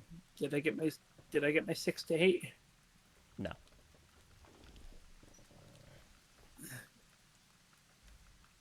I did not plan on being kidnapped by a goth mommy. I'm sorry. I'm just kidding, James. You got about 5.5 to 6. my face is like. I'm fucking with you. Your last watch Okay. and the last time you got woke up was when you got woken up by the dream, but you went right back to bed, so. Can do. So I guess I missed my pen, my spells. Grabs his big book, covers it, and just. Okay. You'll be safe now. Thank you. Just make Squish, sure. squish, squish, squish, squish, squish, squish. So from there, I tried to investigate around the camp, and like Roll an to roll. investigation. Yeah. I'm going to Am I just picking Waking apples up. the entire time? waking up, looking around. I'm like, it's too dark. I Throws up got globes of 16 light, total. and I'm You going have to 16 light up total? the entire area with globes of light. Very nice. So, as you look around the camp to try and find any sign of Darrow, thankfully, Lars throws up these orbs of light that seemingly help you as you notice on the ground there are tracks. And these tracks seem to go from the campfire where Darrow was originally sitting when you had gone to go to your tent and go to bed. You notice these tracks head towards the tree line. However, when you investigate further, you notice that the tracks, as you look towards the tree line, getting up close and trying to see where the tracks are, or where they go in, you notice that once they get into the tree line, they disappear.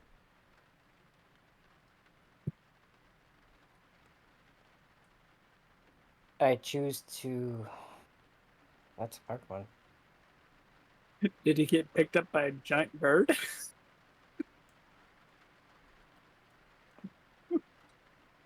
I choose to go forward, Mm-hmm. about 30 feet forward. Mm-hmm. Kind of look around, see if there's anything, and choose to climb a tree to kind of see the lands, just see around even further. Okay. Roll a perception check. This is so fun. I'm I glad that you got think so. I think I have James terrified of what I'm going to do next because he can never tell. 6. 6. So with that, I'm having a great fucking time here. I'm very Nervous? 10. kinda because He's like like off I on don't me. I Good. yes and no. I'm not that stupid. I know that there is either going to be repercussions from this or it's just going to be like that was weird. Walk off Remember, with the eyebrows. That's going to be the thing that saves me. be the donkey to the dragon. Look, the dragon. So, Matt, You've missed looking your around. calling. she is a 7 foot tall goth And- woman wanting to pick apples. And Hey, So, hey, That's why Snoo Snoo was not on my fucking schedule, okay? don't worry. And Gnome wingman. I can Yeah. I can keep casting that spell. So, as Thormir is searching for any sign of life for Darrow, and as our gnome friend is searching to change out some spells, I don't like how he said searching for life. Darrow finds himself now at the base of the tree, joining the pale-skinned woman, who up close you can see the black dress comes over the arms and has a deep back V. The skin is pale like moonlight, and the hair that comes from her head is dark and black. However, even as flawless as she looks, her right eye is completely blind. It's dead. Her left one seems to be perfectly fine, but her right eye, from her iris in, is grayed out. Her left eye, however, as she looks to you, has a very interesting, almost silver color. Like the iris. Mm-hmm. As you look to her, she seems to point up to the tree. If you'd be so kind, I'm searching these few here, but whatever you wish to do to help in your part of the search. And we'll use your 16 from earlier, of course. But what is Darrow doing to search for apples?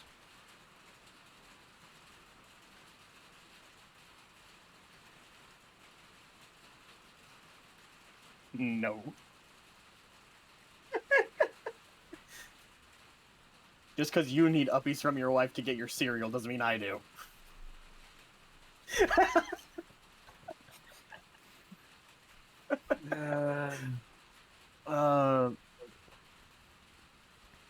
Well, being as you've all but picked these lower hanging ones, or as low as can be for you, I guess I'll try and go higher. And Darrow starts climbing the tree, inspecting each and every apple as he goes up.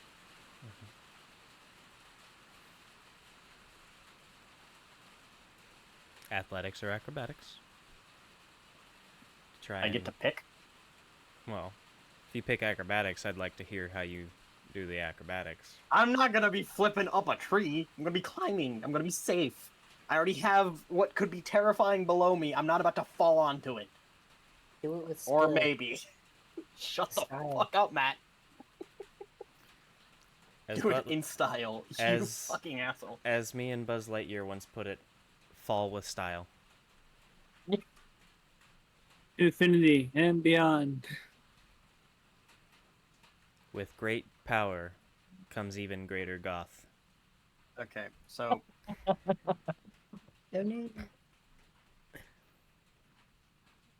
fuck it. I'm still gonna do at least somewhat of a description, Mm-hmm. even if it's not acrobatics. Boy, Mm-hmm. let's see. He's going with style. Let's see. I kind of have to do this with strength. Fuck me. 3 plus 5, 8. 8. So it's athletics, not acrobatics, and maintaining a decent speed, still making sure to get solid footholds and handholds while inspecting each apple. Trying to determine every now and then calling down if one or the other meets her standards while searching. Okay. You get about halfway up the tree. Ah, fuck. And you notice one of the apples seems to stick out more than the others. You notice this apple kind of by itself hangs on a branch.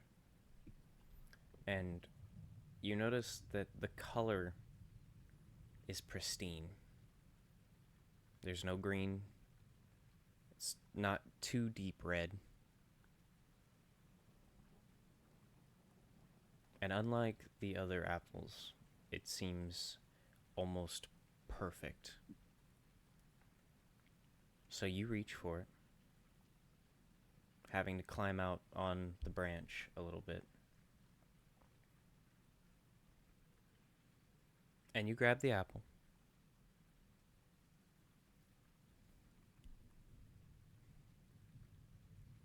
On your way back, trying to keep yourself steady, I would like a dex save. Just It's your dex Okay. plus your... It's your D20 saving throw modifier, plus your- not... Yep, Alright. saving throw modifier.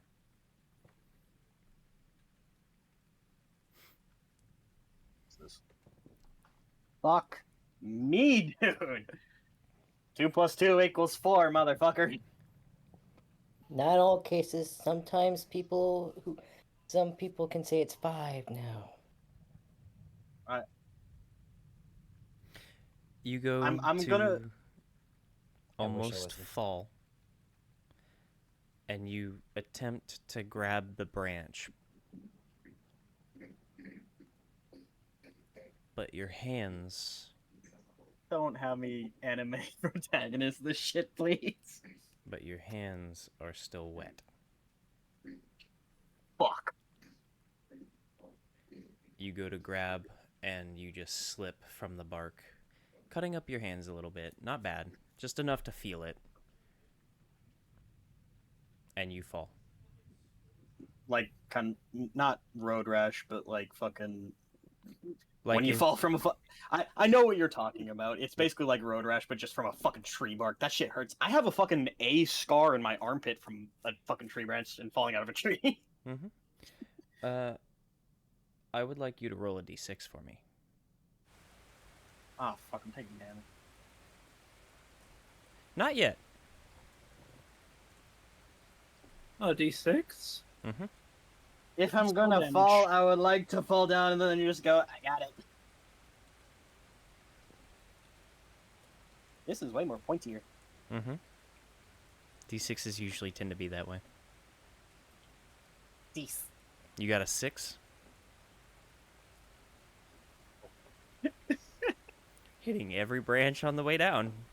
The lower the better for the fall damage, buddy. I'm not even gonna lie. Hey! Who's got number I'm first? the biggest motherfucker out of our entire group. I have now fallen out of a fucking tree. You got the first You're nat 20.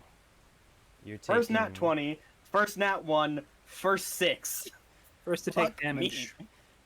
You're taking 12 damage.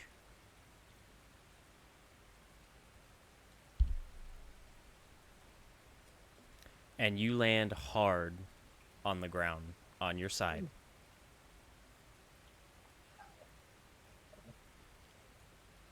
And the tall, pale woman quickly runs over and kneels down next to you, seemingly nervous about touching you, but obviously wanting to make sure you're okay as she seems to search over you, trying to find wounds or anything like that that are open.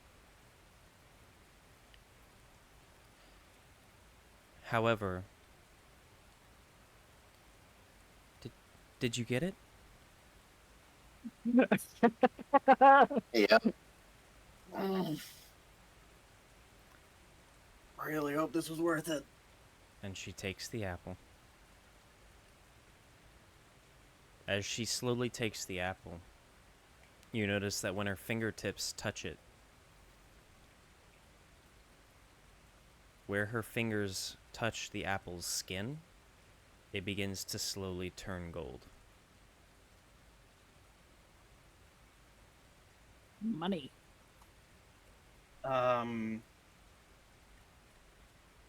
Propping myself up, just that's interesting.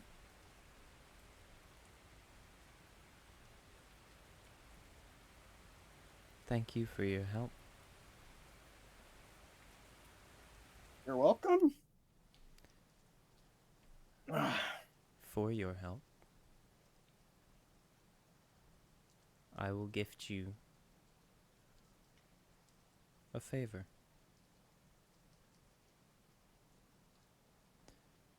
But I suppose you should go home to your friends first. And I need a wisdom save. Fuck me, okay.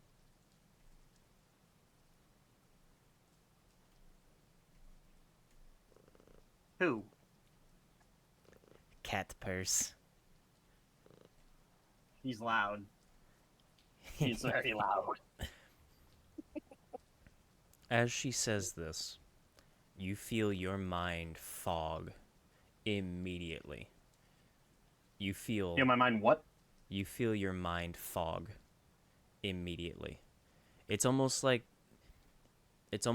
you are so physically and mentally tired that your whole body basically just shuts down on itself. That's fun. However, it doesn't stay like that for long. As Thormir, you notice from behind one of the trees a dazed and confused Darrow appears, seemingly shuffling almost like the undead.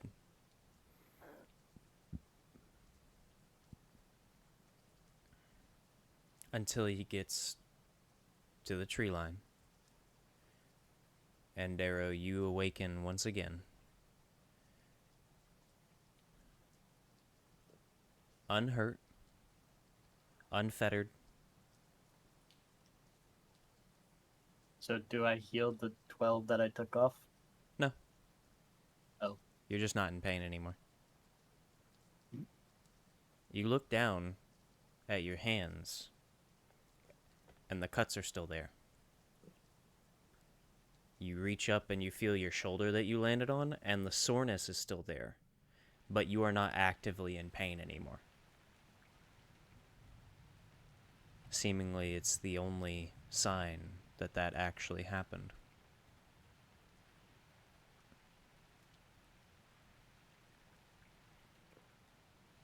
What the fuck? And with that, we end episode 2 of Steam and Rain. That's how you're ending it, motherfucker! Mm-hmm. Judging that we've been going for 4.5 hours with technical difficulties of an hour. I decided to be nice and let it run a little longer because it's Saturday night and I was having technical difficulties. But you got a lot done. So that is where we will leave it here in Steam and Rain, as our wonderful, wonderful players now have to figure out what they're going to do. So thank you all for joining us tonight for Steam and Rain, Episode 2. The VOD will be up tomorrow at the very latest, as I have to download the 2 VODs and put them together. But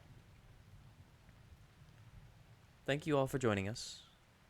Thank you all for coming along on this journey. And I will keep the campfire roaring for you so that you can sit with us in the rain next time that you get lost with the Will-O-Wisps to hear their stories. We hope to see you all again here in the Will-O-Wisp Woods. Have a good day, have a good night, whatever it is, wherever you are. Peace off.